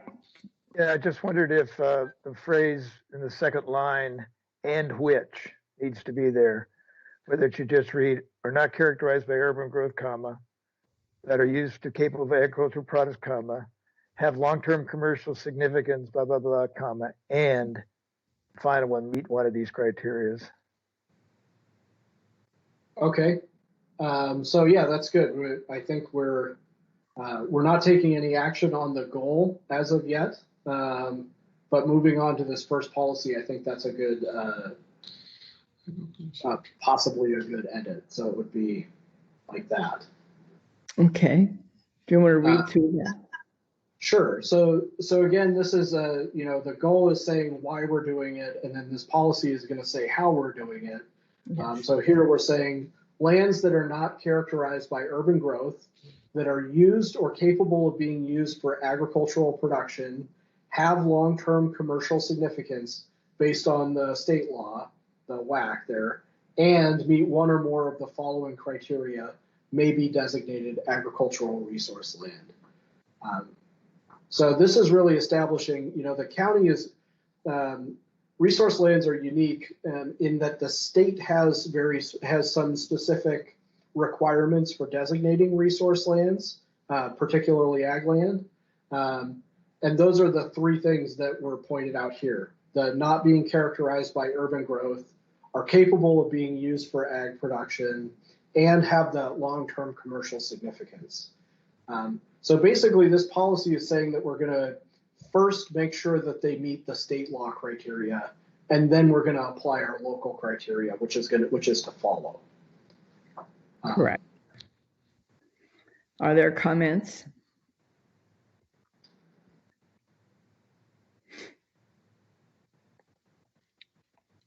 Okay. So I put in Mike's recommendation of striking that "and which." Yeah. Erica has her hand up. Erica. Thank you. I just want to make sure, I believe that the criteria that are being added, not characterized by urban growth, and that are capable or being used for agricultural production, I believe that those are in WAC 365-190-0503, but it maybe makes it clearer for the reader that that's what we're, that those things are in there, but I do think that they are already listed in the WAC. Mm-hmm. So would you move significant? I mean, how would you make a change, or just would leave it as it currently reads because it reinforces it? I think you can leave it as it is. I would want to make sure you can leave it as it is, but I did want to just make sure that those things are already encompassed in WAC 365-190-0503. Thank you. Yeah. And I'll double check it might be just 050, it might not be the 3. I'll double check the citation for the next draft. But they are from the WAC. I know that much, yeah. Okay. Okay, moving, I believe we asked for consensus on that one, correct? We have not asked for consensus. Would anybody block consensus to policy 1 as it's been amended? No one has blocked consensus, so we can move to item 1 under policy 1. Okay, so as I mentioned, that policy 1 is saying, we're going to make sure that the ag lands meet the state criteria. And now we're going to start looking at our local criteria. As I mentioned in the previous staff report, in that December staff report, our existing designation criteria was very broad because it wasn't very specific. It was just basically that parcels that are 10 acres or larger and have the soils capable for long-term commercial production. And what's the problem with that is that if it's that broad, if too many parcels qualify under our local criteria, the actual decision making, the reason for making the designations on the map it's much more difficult to tell why we are making these decisions. So if we make the criteria a little bit more specific so that we know what we're referring to with these criteria, that will help our designation process. So in 20 years, when somebody else is updating the comp plan, they can tell why we made the changes or made the decisions we did on the map. So that's part of the intention here of these, is making them more specific and more detailed so that we can kind of track why we're making the decisions that we do in designating ag land. And some of these too, I think, we'll look at them today, but once we get into the actual like designation review part, some of these will make a little bit more sense. So we're definitely going to come back to these designation criteria within the context of looking at it on the map, because I think that'll help a lot with kind of contextualizing what it is we're talking about. Okay. So the first thing, after we've decided that after we've reviewed these parcels for compliance with the state law, our first local criteria that staff has proposed is that the land be enrolled in that current use farm and agriculture or the open space taxation program for agriculture. And the thought here is, again, we know those are farms if they're commercially significant, if they meet the state criteria and they're enrolled in CUFA, or sorry, current use farm and agriculture or the open space tax program. And I also should point out before we get too much further that this is a non-exclusive list. So you meet one of the criteria, you don't have to meet all of the criteria. You just have to meet the state criteria and then one of these individual criterion that we're going to be looking at. Okay, but we probably need to go through each of subset 1, 2, 3, 4 and seek consensus. A quick question on this before we do that. Sure, Steve. You just said that these are not exclusive criteria, but rather. So I guess my question is, are we going through and are we saying you have to meet at least one of these, any one of them, but if you don't meet at least one of them, then you cannot be ag land? Correct. We're saying that the things that we're going to designate ag land, they have to meet the statewide criteria, which has some specific requirements, and then they have to meet one of these other local criteria. And so if we're saying if they meet the state criteria and they're enrolled in current use or open space for ag, that those are then going to be designated as agricultural resource. And I think at the end too, we can look at the list in total. It's helpful to look at each one individually, but then also look at the totality of the change and what does that look like. And that's where the map part is going to be really helpful in the future. Right. I just see these as limitations and saying, if you don't meet at least one of these criteria, you cannot be ag land, and which would in effect prohibit the addition of any new ag land on the county. No, it's just making it specific to how we're going to make that decision. So in a way, I suppose it does, but that's part of the consideration, right? Are we making, because we'll see when we look at forest land that the old criteria were too specific. And if it gets too specific, then yes, we're excluding stuff that probably should be designated. But we want to make sure that these policies are providing the framework for that decision making so that when we make the decision today, a similar decision would be made in 20 years based on the same criteria. And the problem with having it too broad, which the original criteria were very broad, is that then the decision to not designate or designate becomes a lot more obscure. So as I was looking through the map and reviewing doing some of that analysis, I couldn't really tell based on the criteria that were in the plan. I couldn't see the decision making that went into those designations every time. Sometimes it was a little obscure because the criteria were so broad. I didn't have enough information about how that decision was made. So I can see from your perspective as a planning person making the map, you need that guidance.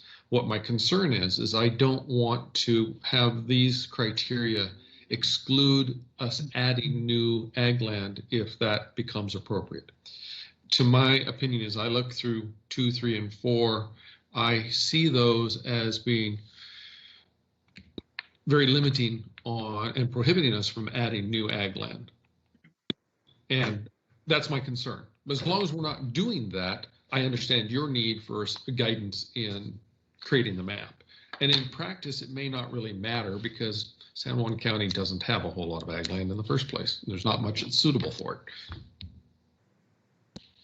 Yeah, I think again, I want to drive this home that some of this stuff it is going to become a lot more clear when we're looking at the map. I think especially the quantity and seeing where things meet this, it's really helpful to look at the map. I think we need to have kind of an understanding of the words before we look at the map, but we're definitely going to review these and return to these after we get a chance to look at the analysis that I've been working on, because that's going to really, it's really elucidating on what this, how this actually translates to the map itself. Okay, so the number of commissioners have comments. Sheila, I saw your hand up, and then David, and then maybe Mike. Thank you. I was reading the WAC, and it seems very specific. And I still am not clear about why the county needs to add additional restrictions. And like Steve, I'm concerned that additional restrictions or additional definition will prohibit more lands from being added. Okay. Before I respond, I think Erica. Okay. Erica, do you want to clarify something? Actually, I'm sorry, I had to answer a phone call, so I had to leave the meeting for a moment. But I was curious. I'm not sure if we've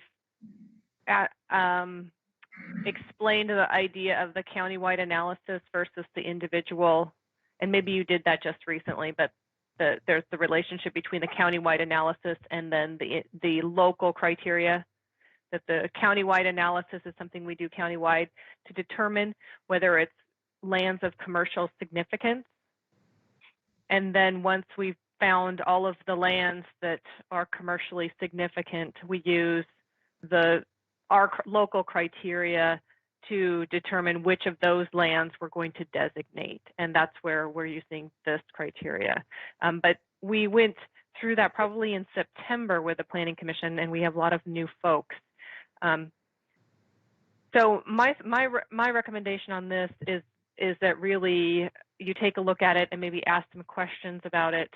And it is true, there are going to be more properties that are commercially significant than, I should put my camera on. There are going to be more properties that are commercially significant than are designated.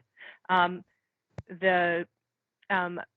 sometimes you might find them and they might be a parcel here or a parcel, an isolated parcel somewhere.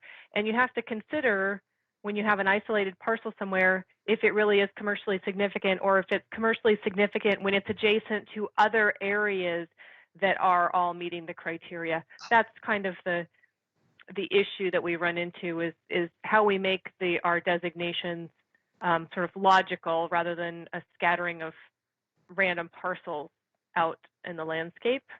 So that's where this is coming from. But what I'd recommend on this is that you take a look at it, ask some questions like you're doing. Those are very good questions. And then I think we should put a hold on this until we've had an opportunity to look at how it would work on when we do the map. Does that make sense? Well, let's see what other people think. David has his hand up. Yeah, I guess I think it totally makes sense, Erica. And I think that the big question I have, although I was at the September meeting, is what is the criteria that's being used to develop the map? Because I don't want us to make a leap that I guess I want to validate that criteria, because this is sort of, super important to understand that we make sure we're using the right map to make the decisions moving forward. So can you sort of refresh me on what the methodology is, or can you share it? Yes, I'll send out a link to the methodology after the meeting. It's a pretty big document, so but you guys can see it there. And when we talk about the map too, the report that I'm working on will have the methodology included in it, so it'll all be in the same place. But the way we developed that methodology is we took the WAC criteria for long-term commercial significance, which is about, for ag, it's like 11 items. And we basically looked at the data that we have available for those criteria and how we can understand those on a countywide basis. And what the result of that analysis, that data analysis is really just kind of a decision-making tool that I think will point us to places that are more commercially significant.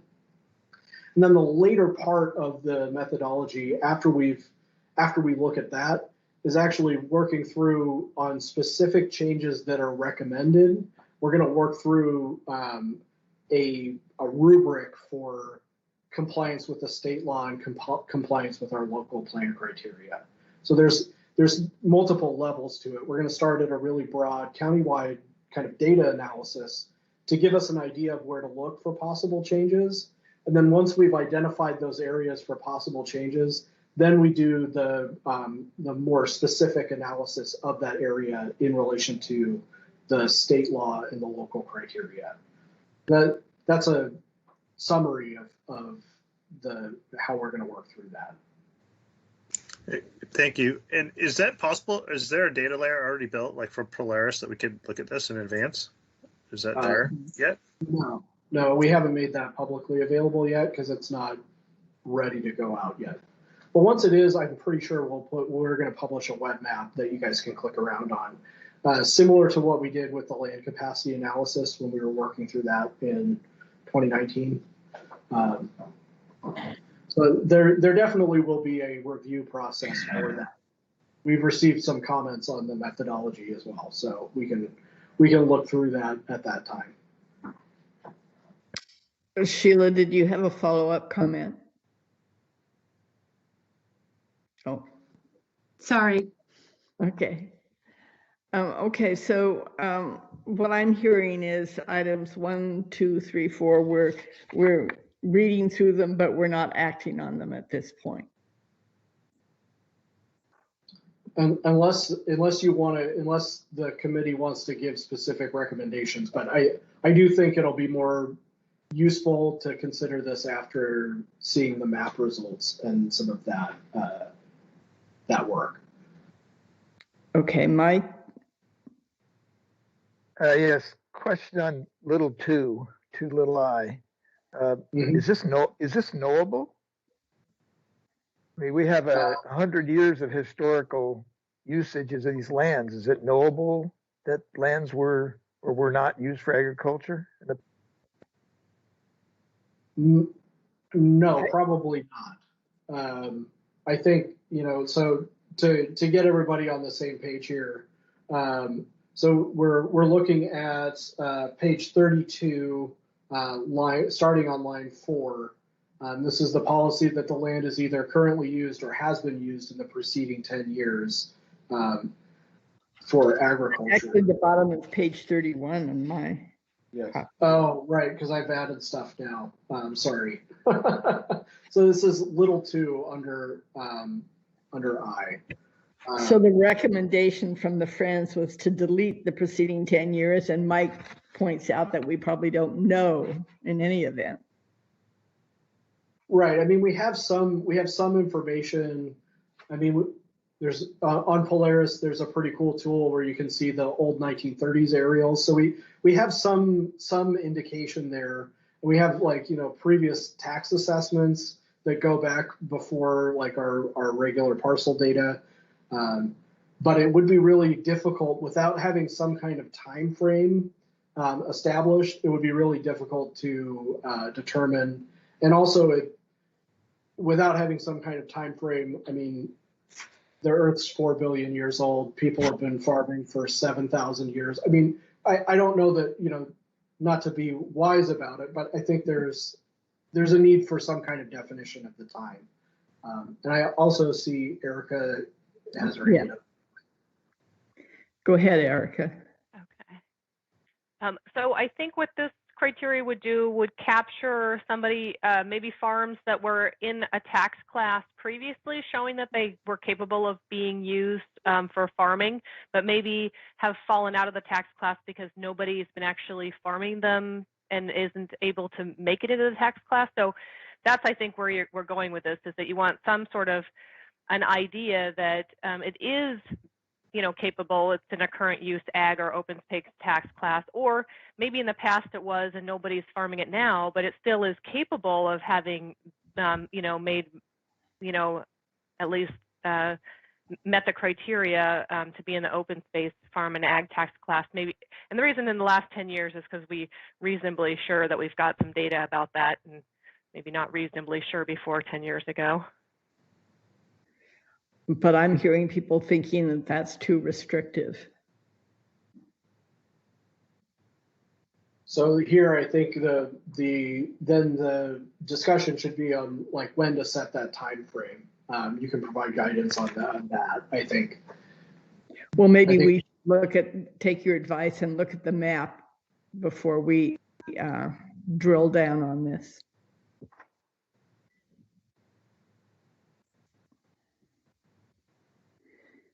Are you comfortable moving forward then, Adam, with, oh, Steve Smith has his hand up.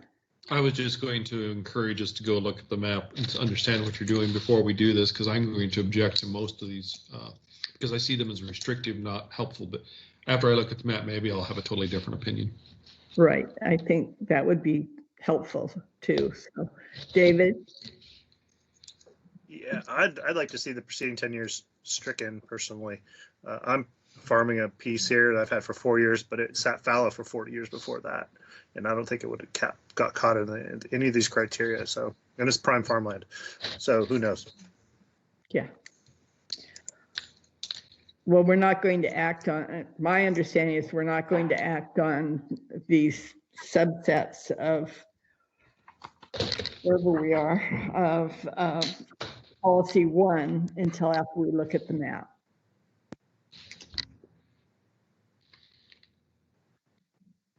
Okay. So then just again, to familiarize you with some of the other criteria.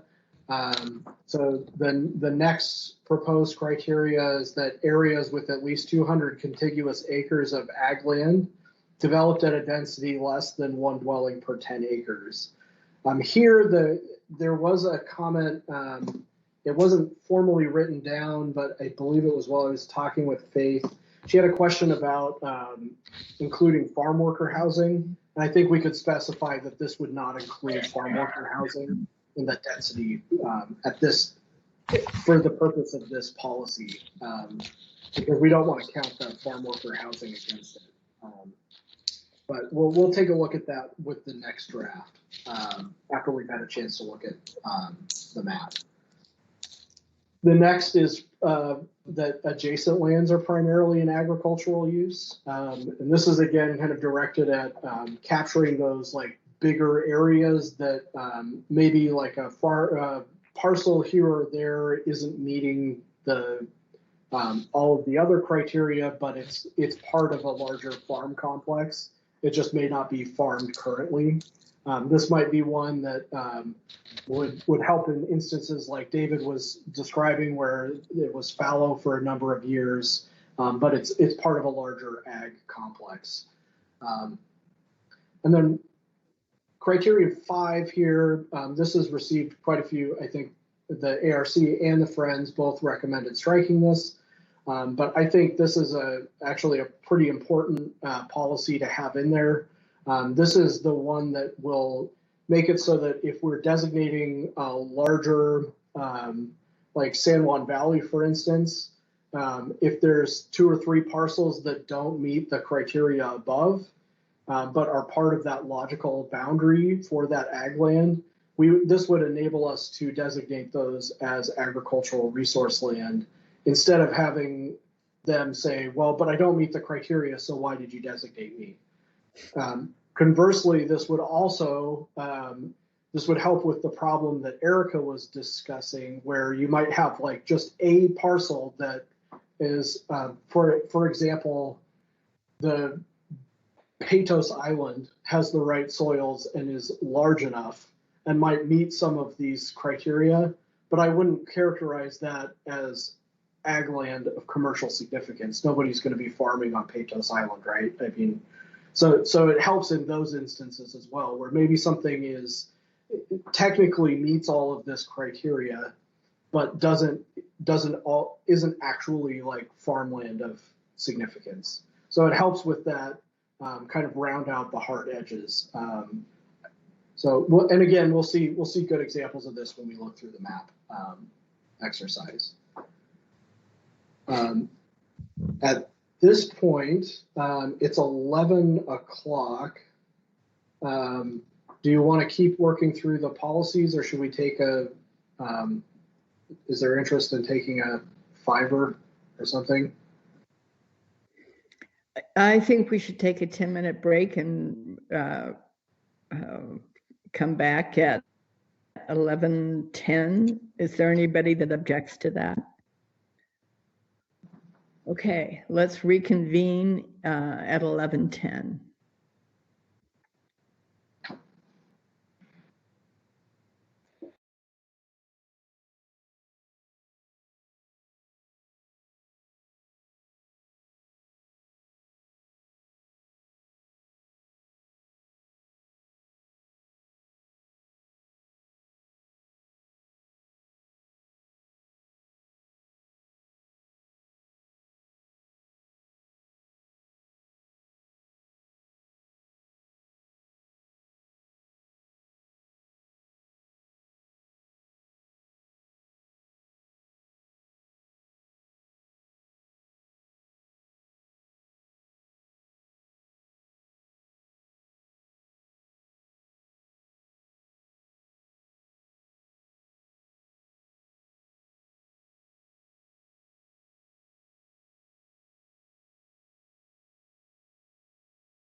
Madam Chair, you are back on the record.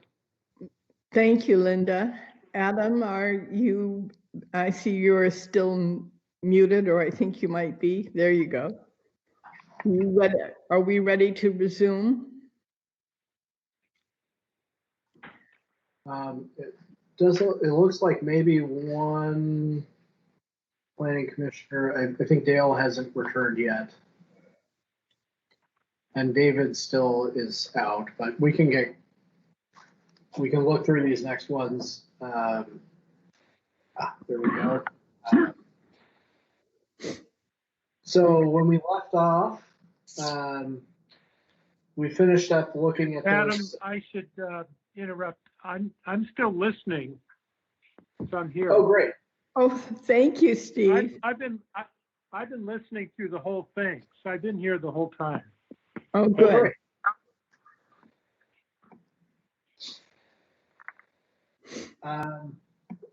Excellent.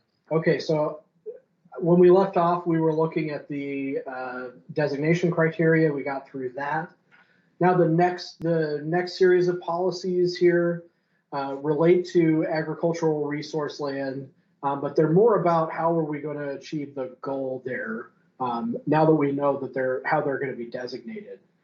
So one of the things that the GMA tasks us with in these designations of ag land is to ensure that they remain as ag land moving forward, that they not be permanently converted to a non-agricultural use. So say like, I don't know, when I think of that, I always think of, I grew up in Puyallup, and the Puyallup Valley is like great farmland, and it's now all car dealerships.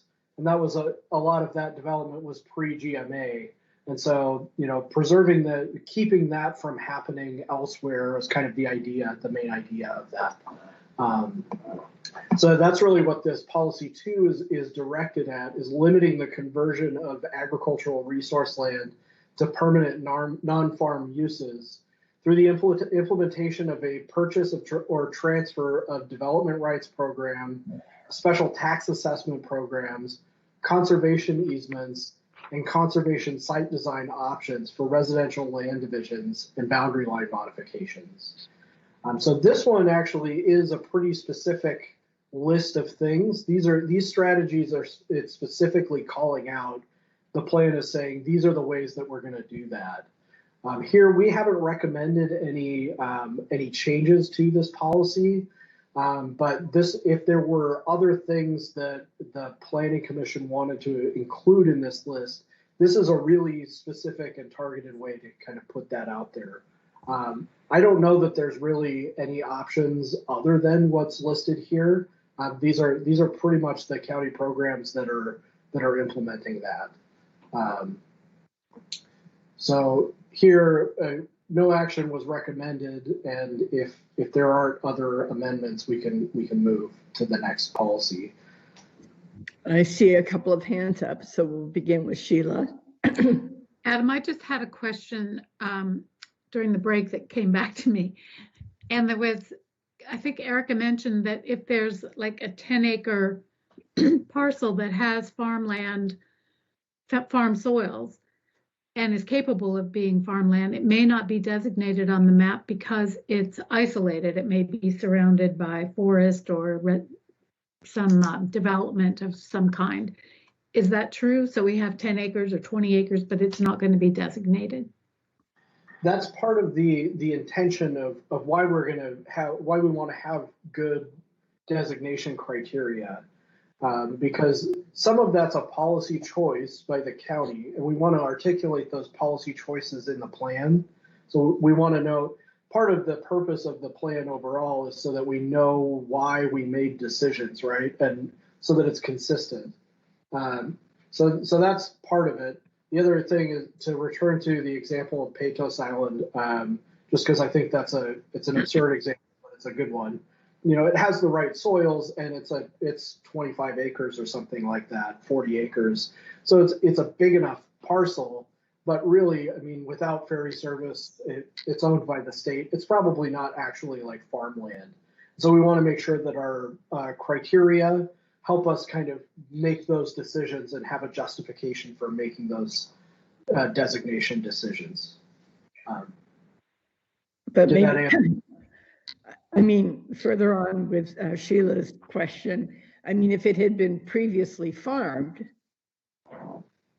or was currently farmed, it would still qualify, right? Right, but you know, some of those, particularly that last policy, is intended to give us some discretion about those instances where it may meet some of those criteria, but really isn't commercial ag land. You know, and it gives the county some of that discretion in designation.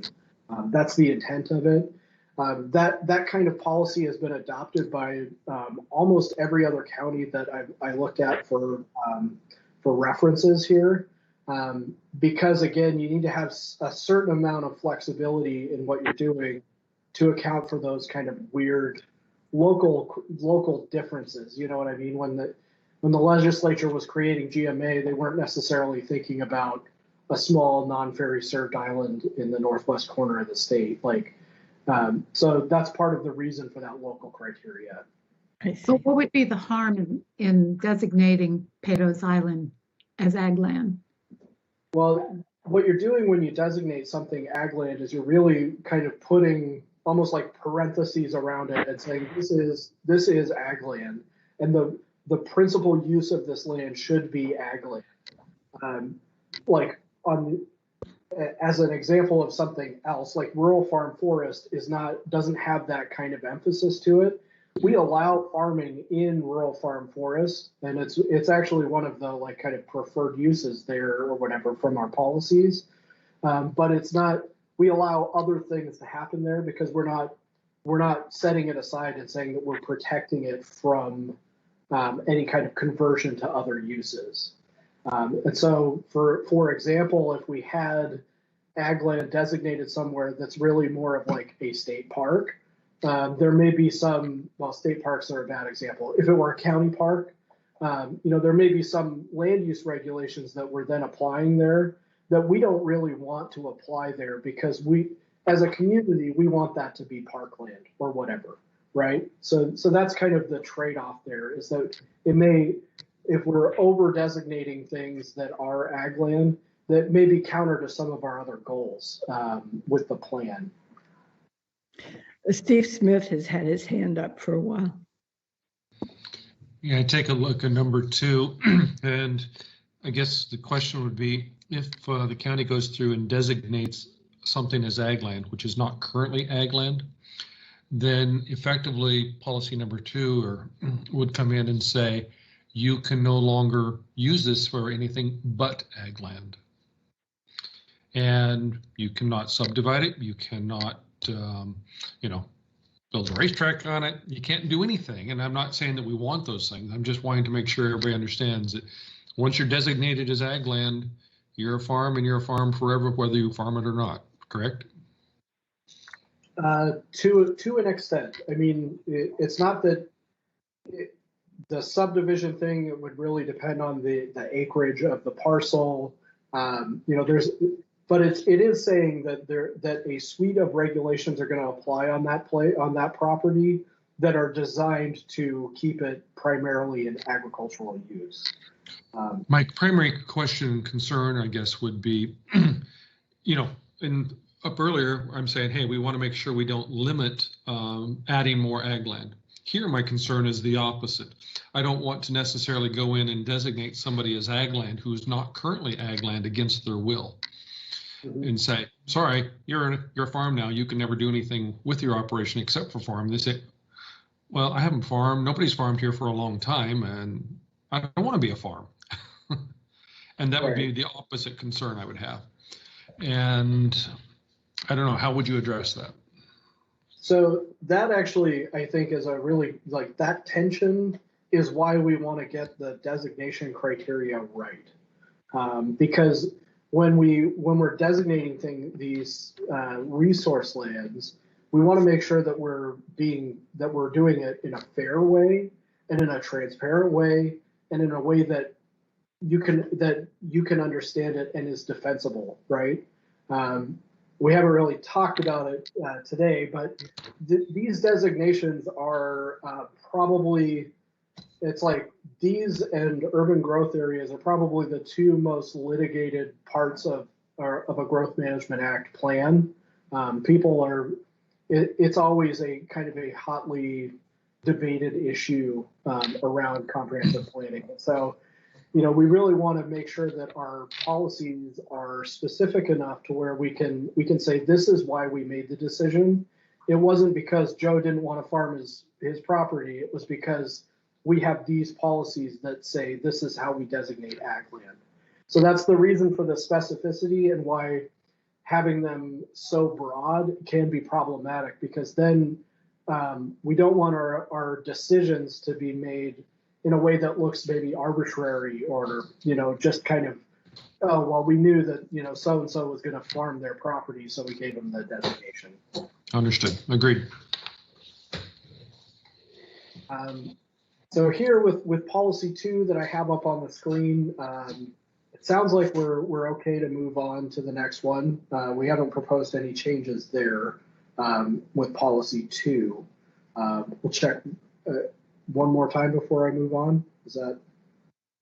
I think we're okay. Okay. Yeah. So again, with policy 3, this is another one that we haven't recommended any changes here. Cottage enterprises are something that the state law allows and that we allow as a way to kind of give farmers and other folks with ag land some options for making some money, but not necessarily converting the use of their land to a non-farm use. So that's what this policy is directed at. And it reads, allow cottage enterprises that do not interfere with agricultural use and allow agricultural related activities such as processing and limited retailing facilities for locally grown products on farm sites and within agricultural areas consistent with allowances in state law for accessory uses in agricultural resource lands. So again, this is really directed at we hear a lot from the ag community that there needs to be ways to monetize your farm other than the growing of the crop, and this is one of the things that is kind of directed at that. And we'll look at some other policies in a minute.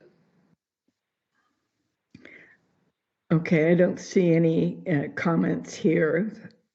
Okay. So the next one here is about farm worker housing and farm stay accommodations. We looked at this earlier. This policy wouldn't really doesn't need to change based on what you guys recommended in the fall as we were looking at farm worker accommodations. This is just saying that we're going to allow it on agricultural resource land. And then the next policy, are there any comments on policy 4? I don't see any. Okay, so then policy 5 is to limit the location of utility lines and facilities, new roads and road realignments, access routes, and other non-agricultural public and private facilities to the least disruptive locations within agricultural areas. So this is giving us the directive that as we do different kinds of infrastructure work in ag lands, that we're going to make sure that that doesn't interfere with the existing ag operations there. Again, there was no change recommended here.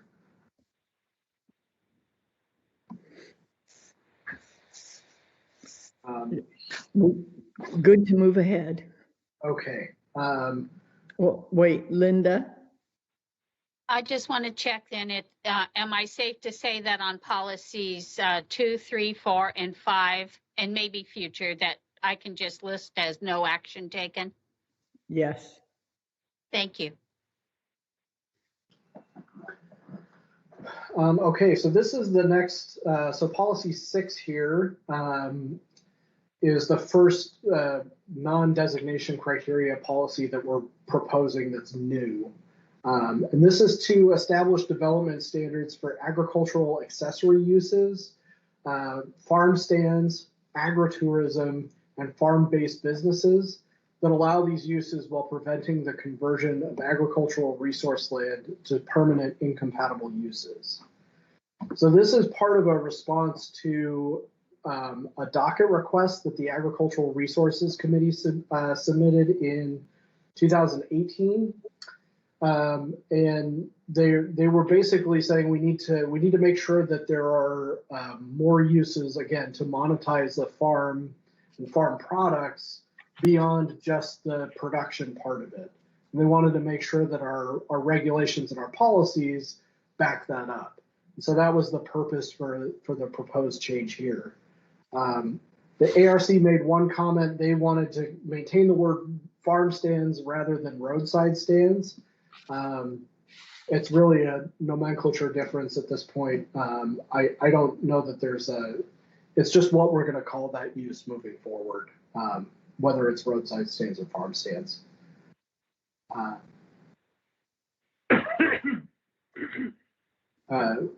So here, does anyone have any comments on this policy 6 or recommended changes?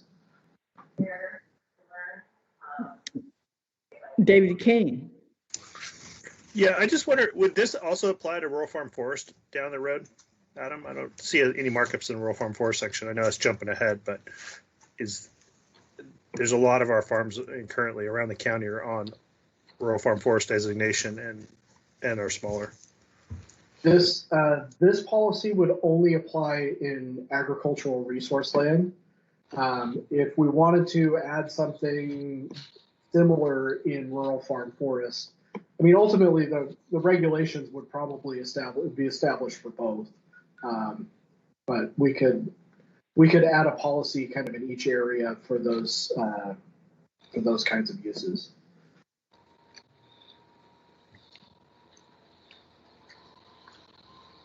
Okay.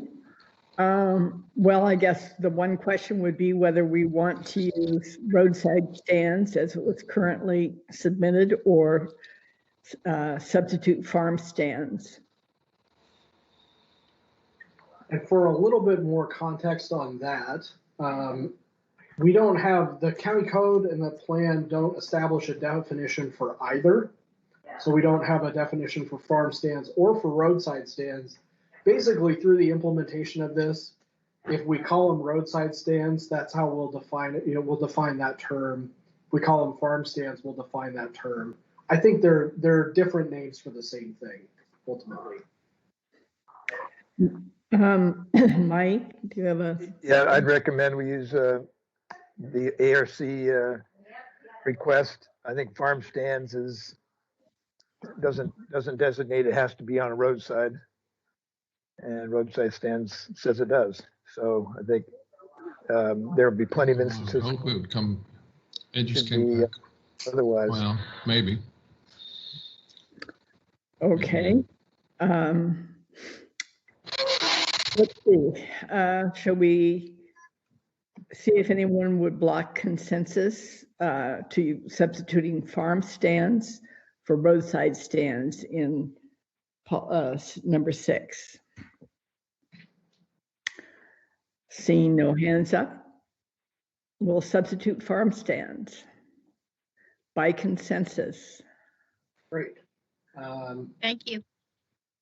So moving to the proposed policy 7, this is similar, like kind of the same idea of making sure that we're allowing enough uses on farms to make them kind of 21st century operations. But this is more directed at the use of technology and procedures, things like composting and that kind of thing. Make sure that our code doesn't stand in the way of that. So that the proposed policy reads: support the use of innovative agricultural technologies, procedures, and practices that protect existing land, soil, and water resources.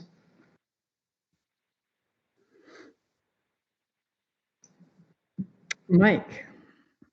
Again, I don't understand we have a word in there that says agricultural technologies.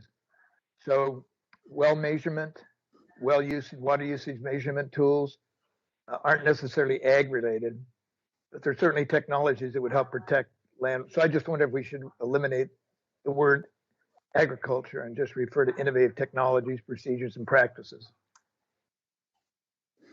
Okay. You could say support the agricultural use of innovative technologies if you wanted. Steve Smith, you have a comment? Steve? How does the county go about supporting something like this? Well, there's a couple of different ways that could filter down into kind of the implementation side of things. So one would be in our regulations. That's probably one of the major ways that this could have an impact.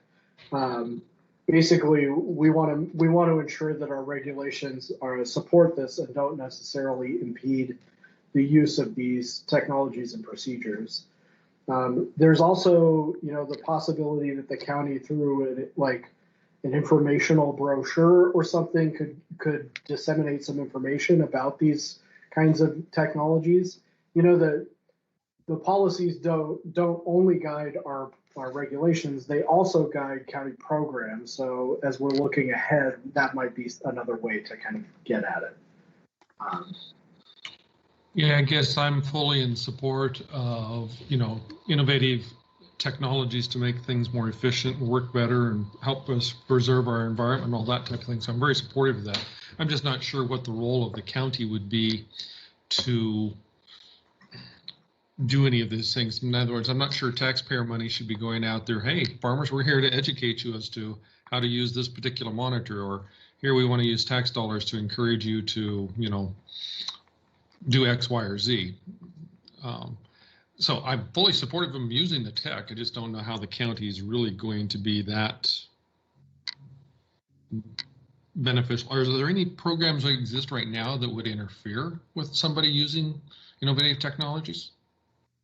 The concern is that our regulations, not necessarily programs, but our regulations may have some barriers to the use of these kinds of technologies and practices. I don't know of a specific one off the top of my head. I mean, I know that people are really interested in making sure that as new technologies come about, our code is responsive to those new technologies. An example of like a new technology would be like biochar technology as part of a soil regenerative process. And basically the support part of it is again, making sure that our regulations align with the use of these things for agriculture. Okay, I guess my only thought on it is, hey, I'm fully supportive of the concept. It's just like saying, we support motherhood and apple pie. So.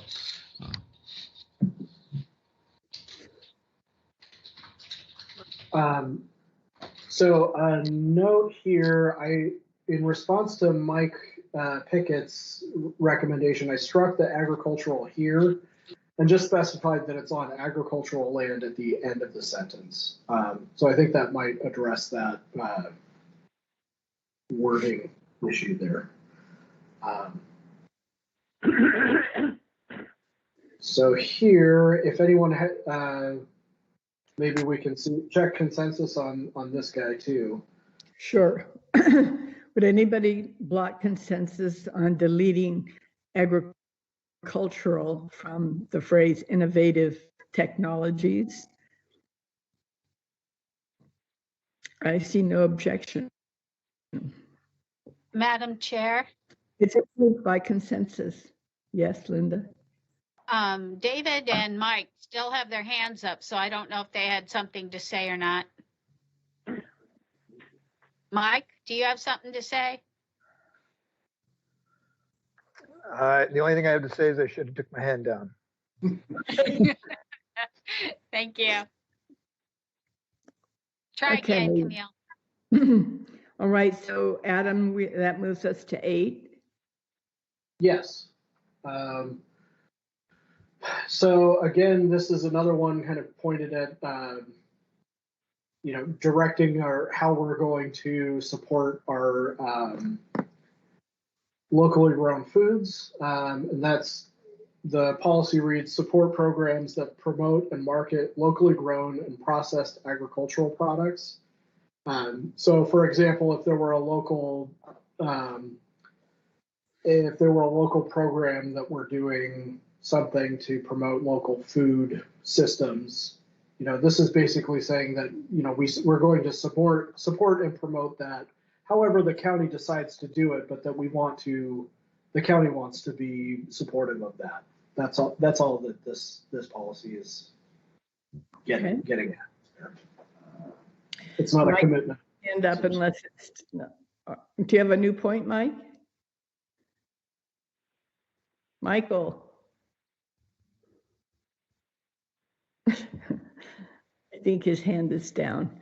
Okay, so that concludes that section, Adam.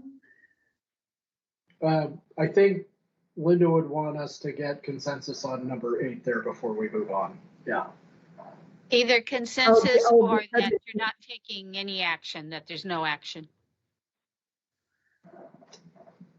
Correct. So Okay. no action on 8. Okay, so those were the goals and policies proposed for agricultural resource land. Now moving to our forest resource land.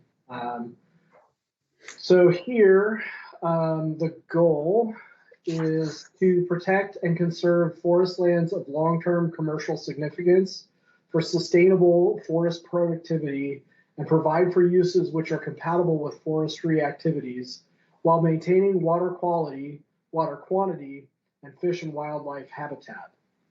Now here the Friends have suggested an additional kind of addendum to this goal. I think we might want to make it just its own goal. We can have more than one goal because this really reads more like a goal.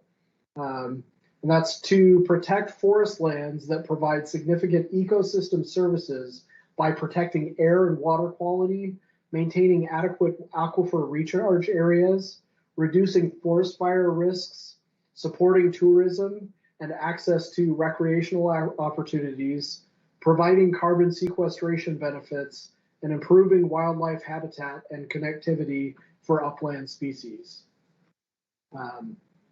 So I think there's probably some wording work we can do in there, some editing. But I think first, maybe my recommendation is that we make that a second goal and then work through how we want it to read. Okay, so we'll have goal 1 be the one that was in black, and goal 2 would be the recommendation put forward by the Friends of the San Juan. So, well, let's take goal 1. Does anyone have any edits to goal 1? Sheila. Well, I was just looking at that part from the Friends of the San Juans, and it's verbatim out of the WAC for forest resource lands. So Adam, you earlier had said you just put the WAC number in there. So would it be enough just to add the WAC 365190060 there because it's number 3 under that WAC? In general, I think it's better to it would be better to just not just be quoting the WAC, but have this be more of a reflection of our local opinion about it. So rather than quote the WAC, I kind of like the idea of just borrowing the language from it. And we just have to make sure that we're not contradictory to that. But that way, if the Department of Commerce changes the WAC, it doesn't do anything to our comp plan. I know our prosecuting attorney is always in favor of not quoting the WAC verbatim. So we can kind of I think we should just refine this to make it the San Juan Islands kind of wording, make it our local. Yeah. Are you good with that, Sheila? Yes, I am. Okay, thank you. Does anyone else on the commission have a comment about, well, we're specifically addressing goal 1 here first before moving to goal 2. Would anybody block consensus to goal 1 as it currently reads? Sheila, I see your hand up, but maybe it's because you didn't put it down there. Nobody blocks consensus to goal 1, Adam, so we can now address goal 2. Are there comments about goal 2 before we seek consensus on approval? Steve Smith and David Kane following. Yeah, just as a comment, this idea of goal 1, goal 2 that you're using here in forest lands would seem like it might be a good way to use your up in the previous section on ag land where we were talking about benefits. I just might use that as a format as you're working with that. Okay. Yeah, we'll look at that for the next draft. I think that's a valuable idea for clarifying that. David Kane, you had. Yeah, or the converse, we use the previous format for this one. And then the other comment is it talks about adequate aquifer recharge. I'll let Adam get back down there before I finish my comment. So it talks about adequate aquifer recharge areas. At least by my estimation, the entire county is designated aquifer recharge area. So it feels redundant. Literally, there's an overlay for the entire county that calls everything a recharge area. So that might also be adequately covered in just the idea of water quality, that our forest lands are helping maintain our water quality, one of which is recharging our aquifers.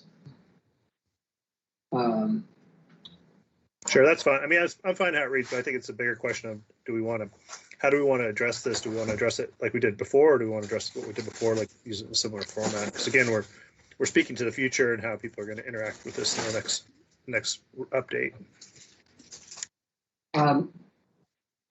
In my personal opinion, having looked at other plans, I think having a second goal is maybe better because it really gives us it separates out those ideas and gives us I just think that's a better format, but we can do it either way.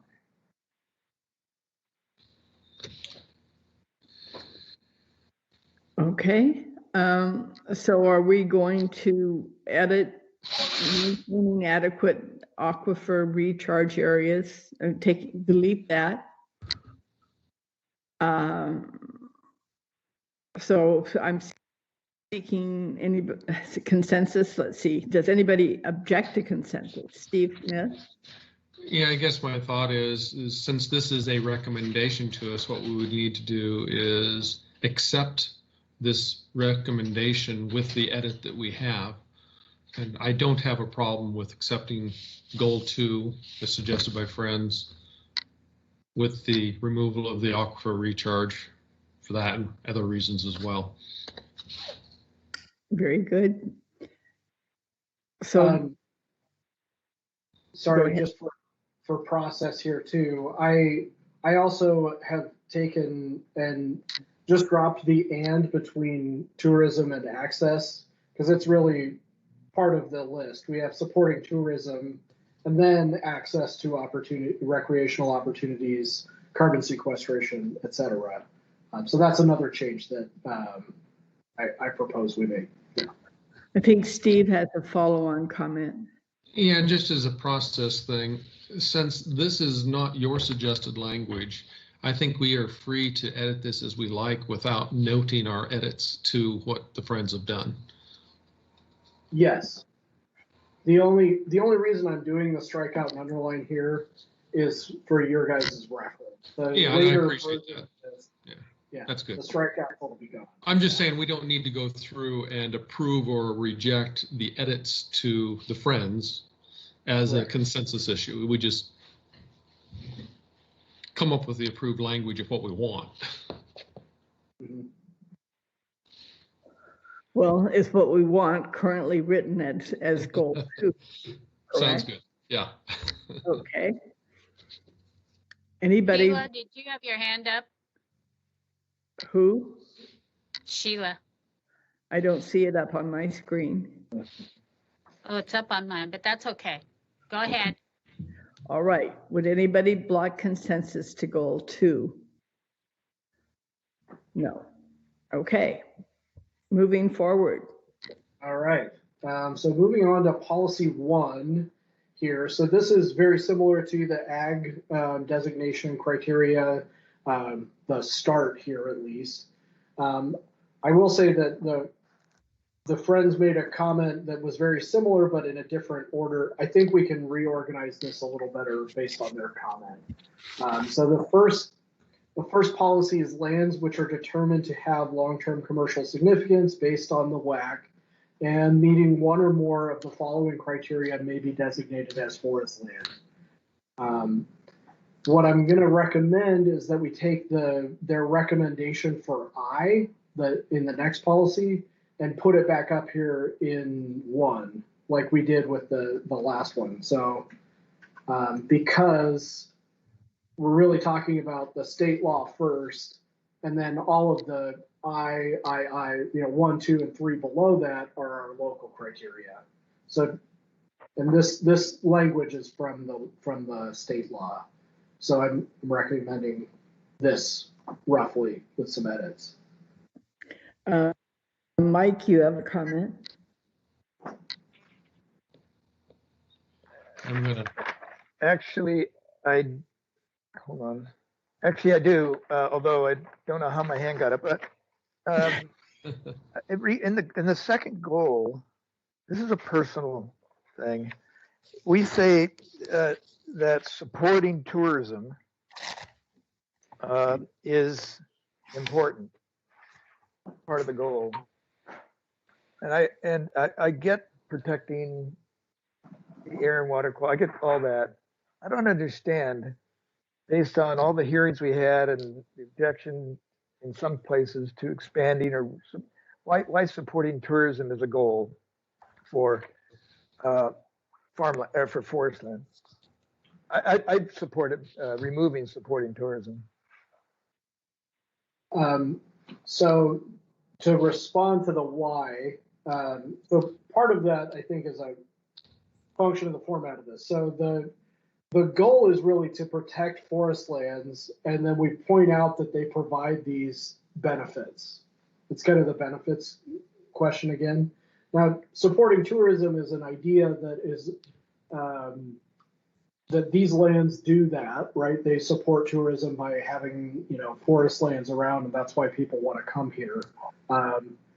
I mean, certainly tourism is a big industry here, but we don't necessarily have to include it. And I see a couple of hands up, so maybe there's other thoughts on that. Yeah, I mean, I agree. I hear all your comments. I just don't see that it's something that we would want people to look to say, this is the reason we're putting the theme park in this forest or whatever the hell it is.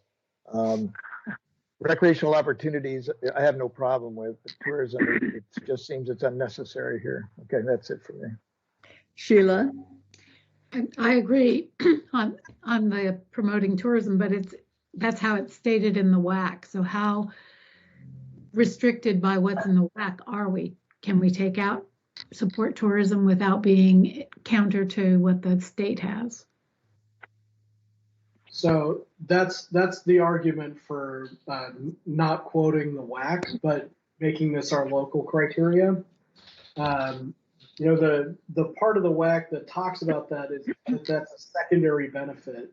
There's a later part where, or maybe it was a hearings board decision, but basically the secondary benefits can't be the primary reason that we're designating something.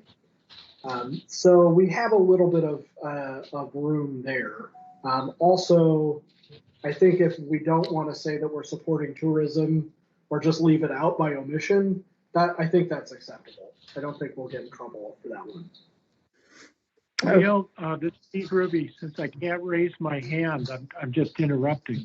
That's but I would go ahead, Steve. I would support removing that part that says support. Supporting tourism. Yeah, remove that. Okay. Steve Smith has his, thank you, Steve. Steve, yeah.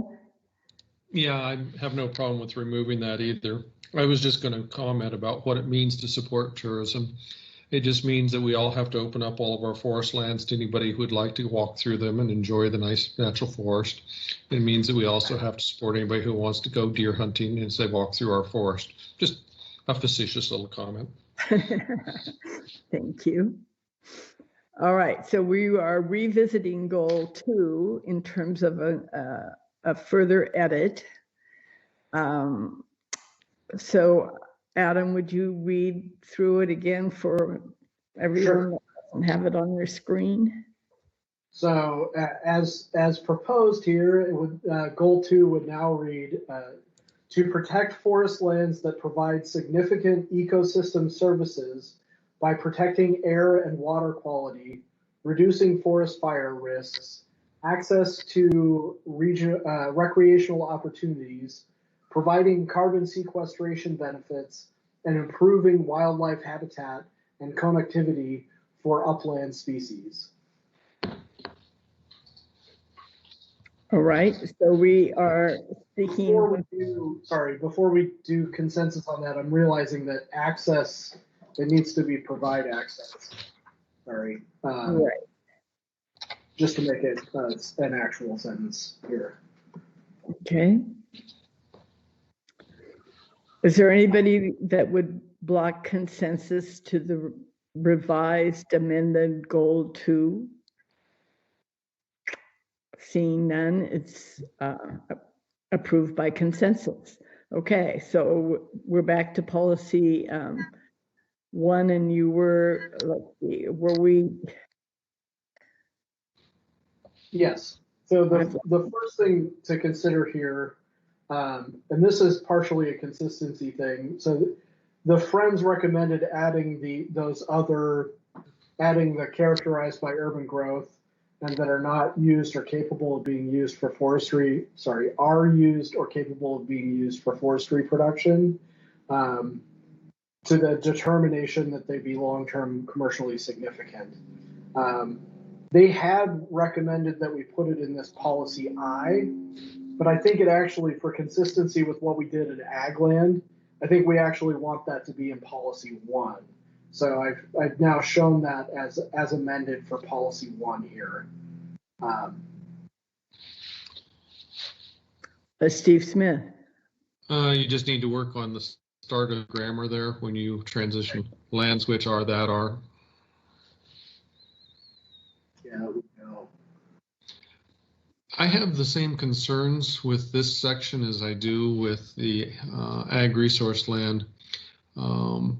I think it would be good to have the map, have you go through the map with us and show us what the implications are of these various policies as we make them. So I have no problem going through them, but I have the same reservations for the same reasons. Okay. And then Mike. Along the same lines, Steve's comment. When you do that, can you show us a before and after? So we can say, here's the way the maps are today. And with these changes that we've implemented, here's what happens. You can see that they expand or exclude, that'd be a good way for me anyway, to figure out the impact of these changes that we've made. Yeah, and I can show you too.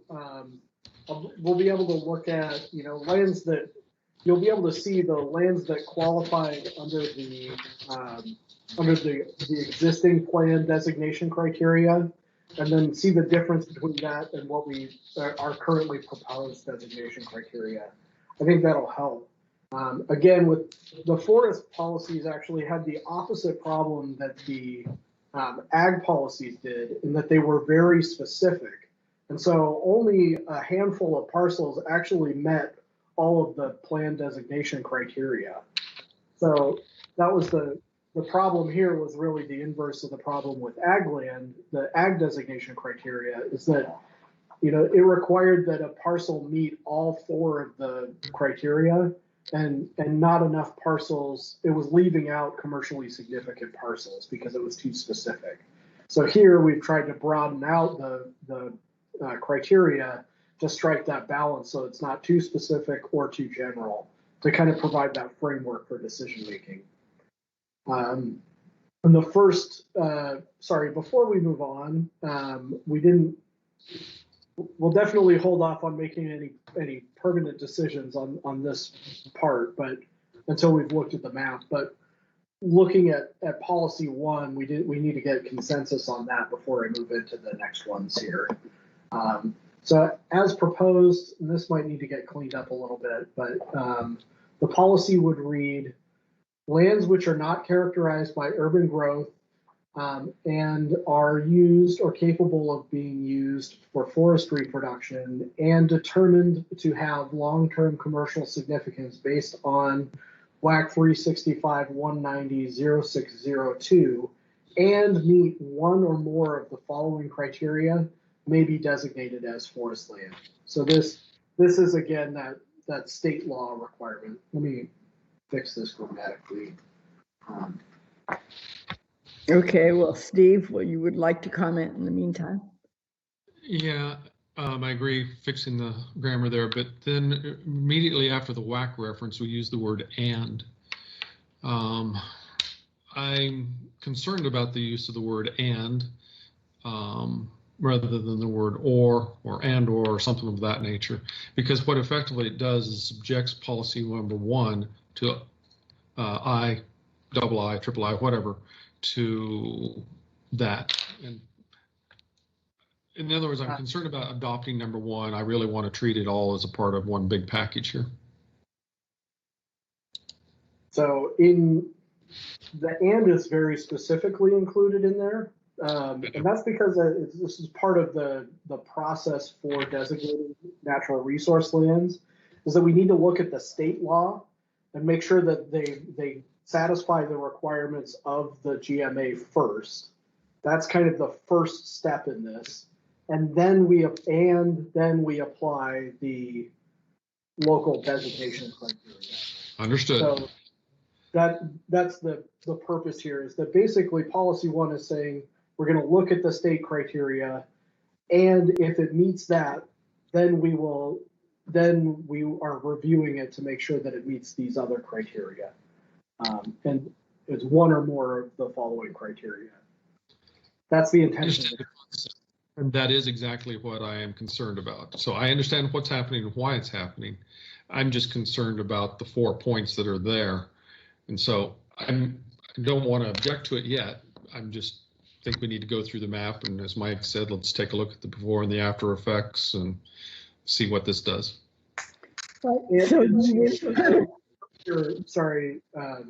Earlier we were talking about the methodology document for this review process. The staff report that I'll send out to you guys, I think it was sent out before you were a member of the Planning Commission, Steve. It has some really, I think, some helpful context about the relationship between the GMA and the state law and our local law that I think might help with some of the concern that you have about this process and where it helps explain some of that as background. So thank you. That will be in there as well. Okay, so Adam, what I'm understanding you to say is that you would prefer to have us try to pass policy 1 by consensus rather than holding off until the map allows us to address not only 1, but 1 through 4, I through 4, little I through little 4. Yes. And it's important to point out too that this isn't the last touch on this. Like we will definitely be coming back to all of this stuff, all of this element stuff before we go to public. So, but okay. Yes, that's comments from Mike. Yeah, I don't know if we've gotten to triple I. But I was curious as to what the purpose of the last phrase was after forest products with few non-forest related uses present. Where are you? I'm looking at triple I under policy 1. I will make a note of your question. Can we come back to that when we get there? We're not there. I don't know where we are. Okay, thanks. Okay. Well, where we are is whether we can establish consensus for policy 1, and would anybody block consensus to approving policy 1 at this time? Seeing no hands raised, we approve policy 1 by consensus. Now we move through little I through little 4. Okay. Another way of describing that. So the first of our local criteria that we're proposing is that the lands be enrolled in our designated forest land or current use timberland or open space timber tax programs. And so this is just very similar to what we were looking at with ag, in that they're in these kind of special use tax categories that are very specifically for the kind of resource production that we're looking at here. And again, we don't necessarily need to get consensus on these guys because we're going to come back at the map level at the next stage here. Okay, so we'll just ask for comments. So if there's no comments on that first one, I think that one's pretty straightforward. Linda? Can I just go ahead then and mark this the same as we made the other little smaller points on the last one and put the same note on there for these? And then you guys can go ahead and do your comments. That'll be fine. But I can put the same notes then for this one. You're going to look at it another time after the methodology and all that, right? That's correct. Thank you. Okay. Great. So the next designation criteria we're proposing is that they be, if they're not in the special tax category, that they be state trust lands that are managed for the production of forest products. So the state trust lands are, when the state of Washington was formed, the federal government gave the state a bunch of land instead of money that the state could then use to pay for like schools and things like that. Then we have some of those lands that are still in San Juan County that haven't been sold off, but they may be leased to a forestry operation. So this is saying that those lands that are in that state trust ownership and are being used for forest products or production of forest products be designated forest resource land. It's kind of similar to the tax requirement. And then the next one is, again, similar to the one that we were looking at with ag land, and that these areas have at least 100 contiguous acres of forest land developed at a density. What happened to 3? Oh, sorry. Yeah, I just skipped ahead for no reason. Sorry. So 3. This is about that the land is currently being used for forest resource production. So that's the lands are managed for the long-term production of forest products with few non-forest related uses present. So that was where Mike had the question about that last bit there. And so what we're trying to get at there is that we don't want to designate things as forest if they're clearly not being used for forest. It gets a little tricky. This one's a little tricky because we can't consider the property owner's intent when designating these forest lands. That's been kind of settled through hearings board decisions. So it has to be something kind of beyond the control of the property owner. But what we're really getting at is that we don't want to be designating incompatible uses within forest land, because that really can lead to the conversion of forest land to non-forest related uses. that the wording here could probably be improved, I think. I think Mike still has a question. Yeah, I just wondered, are there examples, Adam, of significant properties that have substantial amount of forest land and agricultural land on them? And if so, how do these policies deal with that conflict or that situation? Yes, I think so. There are some areas. I think if you not thinking about the land use designation, but just the actual land itself, not the theoretical, but what's actually on the ground. The area near Deer Harbor, I feel like that's a good example of a mix of farm and forest.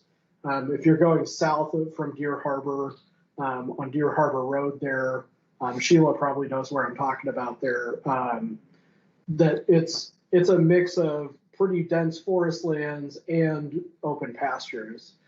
The way our plan kind of deals with those, I think that's a lot of why we have rural farm forest as a designation, because that's a designation that's really designed to be kind of a mix of the two. So that's essentially how we deal with that. I think, that's part of the other part of your question, right? About how do these relate? How do these policies relate in those two instances where they have commercial forest and commercial ag land? That's part of the policy decision part of this, I think. We have our policies to guide how we make that decision, but a lot of the designation, the final decisions kind of come down to a determination, and we have to evaluate that both countywide and site specific. Sorry, I know that's kind of a convoluted answer, but it's a difficult decision to make, I think. Sheila. Since Adam brought it up, there was a public comment made by Janet Alderton about the rural farm forest and the forest lands, and the fact that farm forest is 5-acre designation and the forest lands are 20.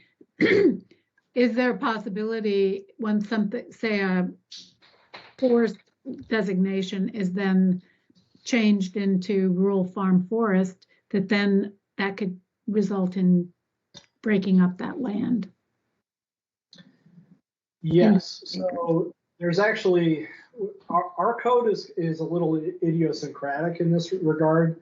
Our land use designations are not, in most cases, are not tied to a specific density.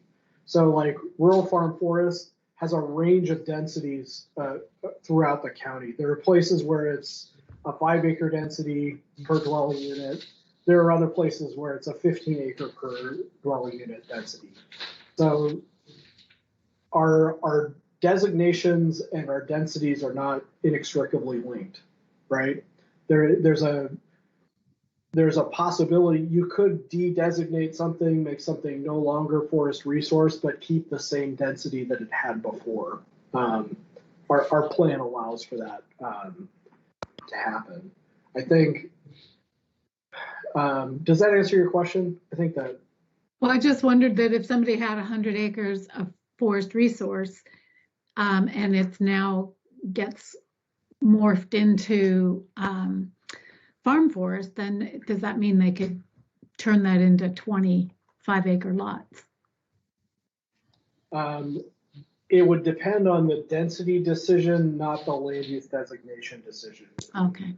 Right. So if we designate that for a density of 5 or 1 dwelling unit per 5 acres, then it could be subdivided. If it remained at that 20-acre density, well, 100 acres could still be subdivided, but not as much, right? So those two things are not linked by these policies. Okay. David Kane has a comment. Yeah, I might add on to that. However, I think it would increase the likelihood in the future that if it did change the rural farm forest from forest, that I think it would increase the likelihood that in a future argument could be made by a landowner to reduce the parcel size based on adjoining uses. So I think there is a little bit of a slippery slope there long term.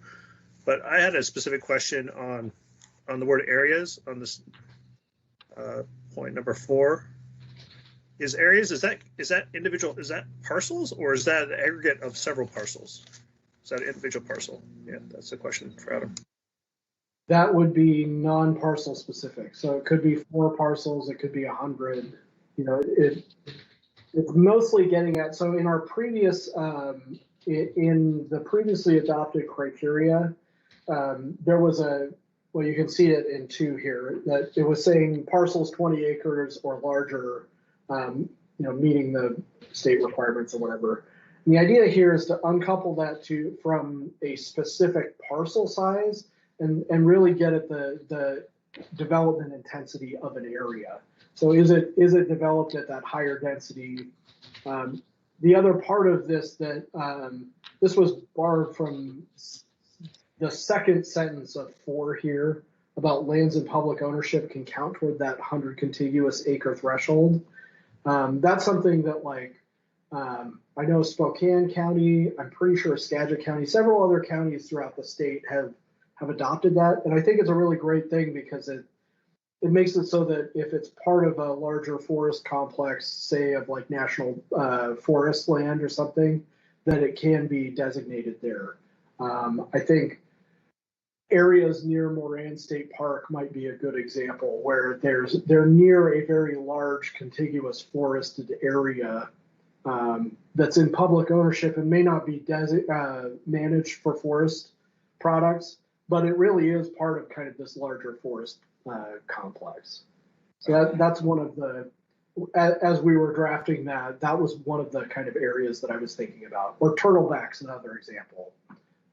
Turtleback's actually probably a better example, I think, of that, where lands are in public ownership, not being managed necessarily for forest products, but adjacent lands are going to be ideal forest resource land.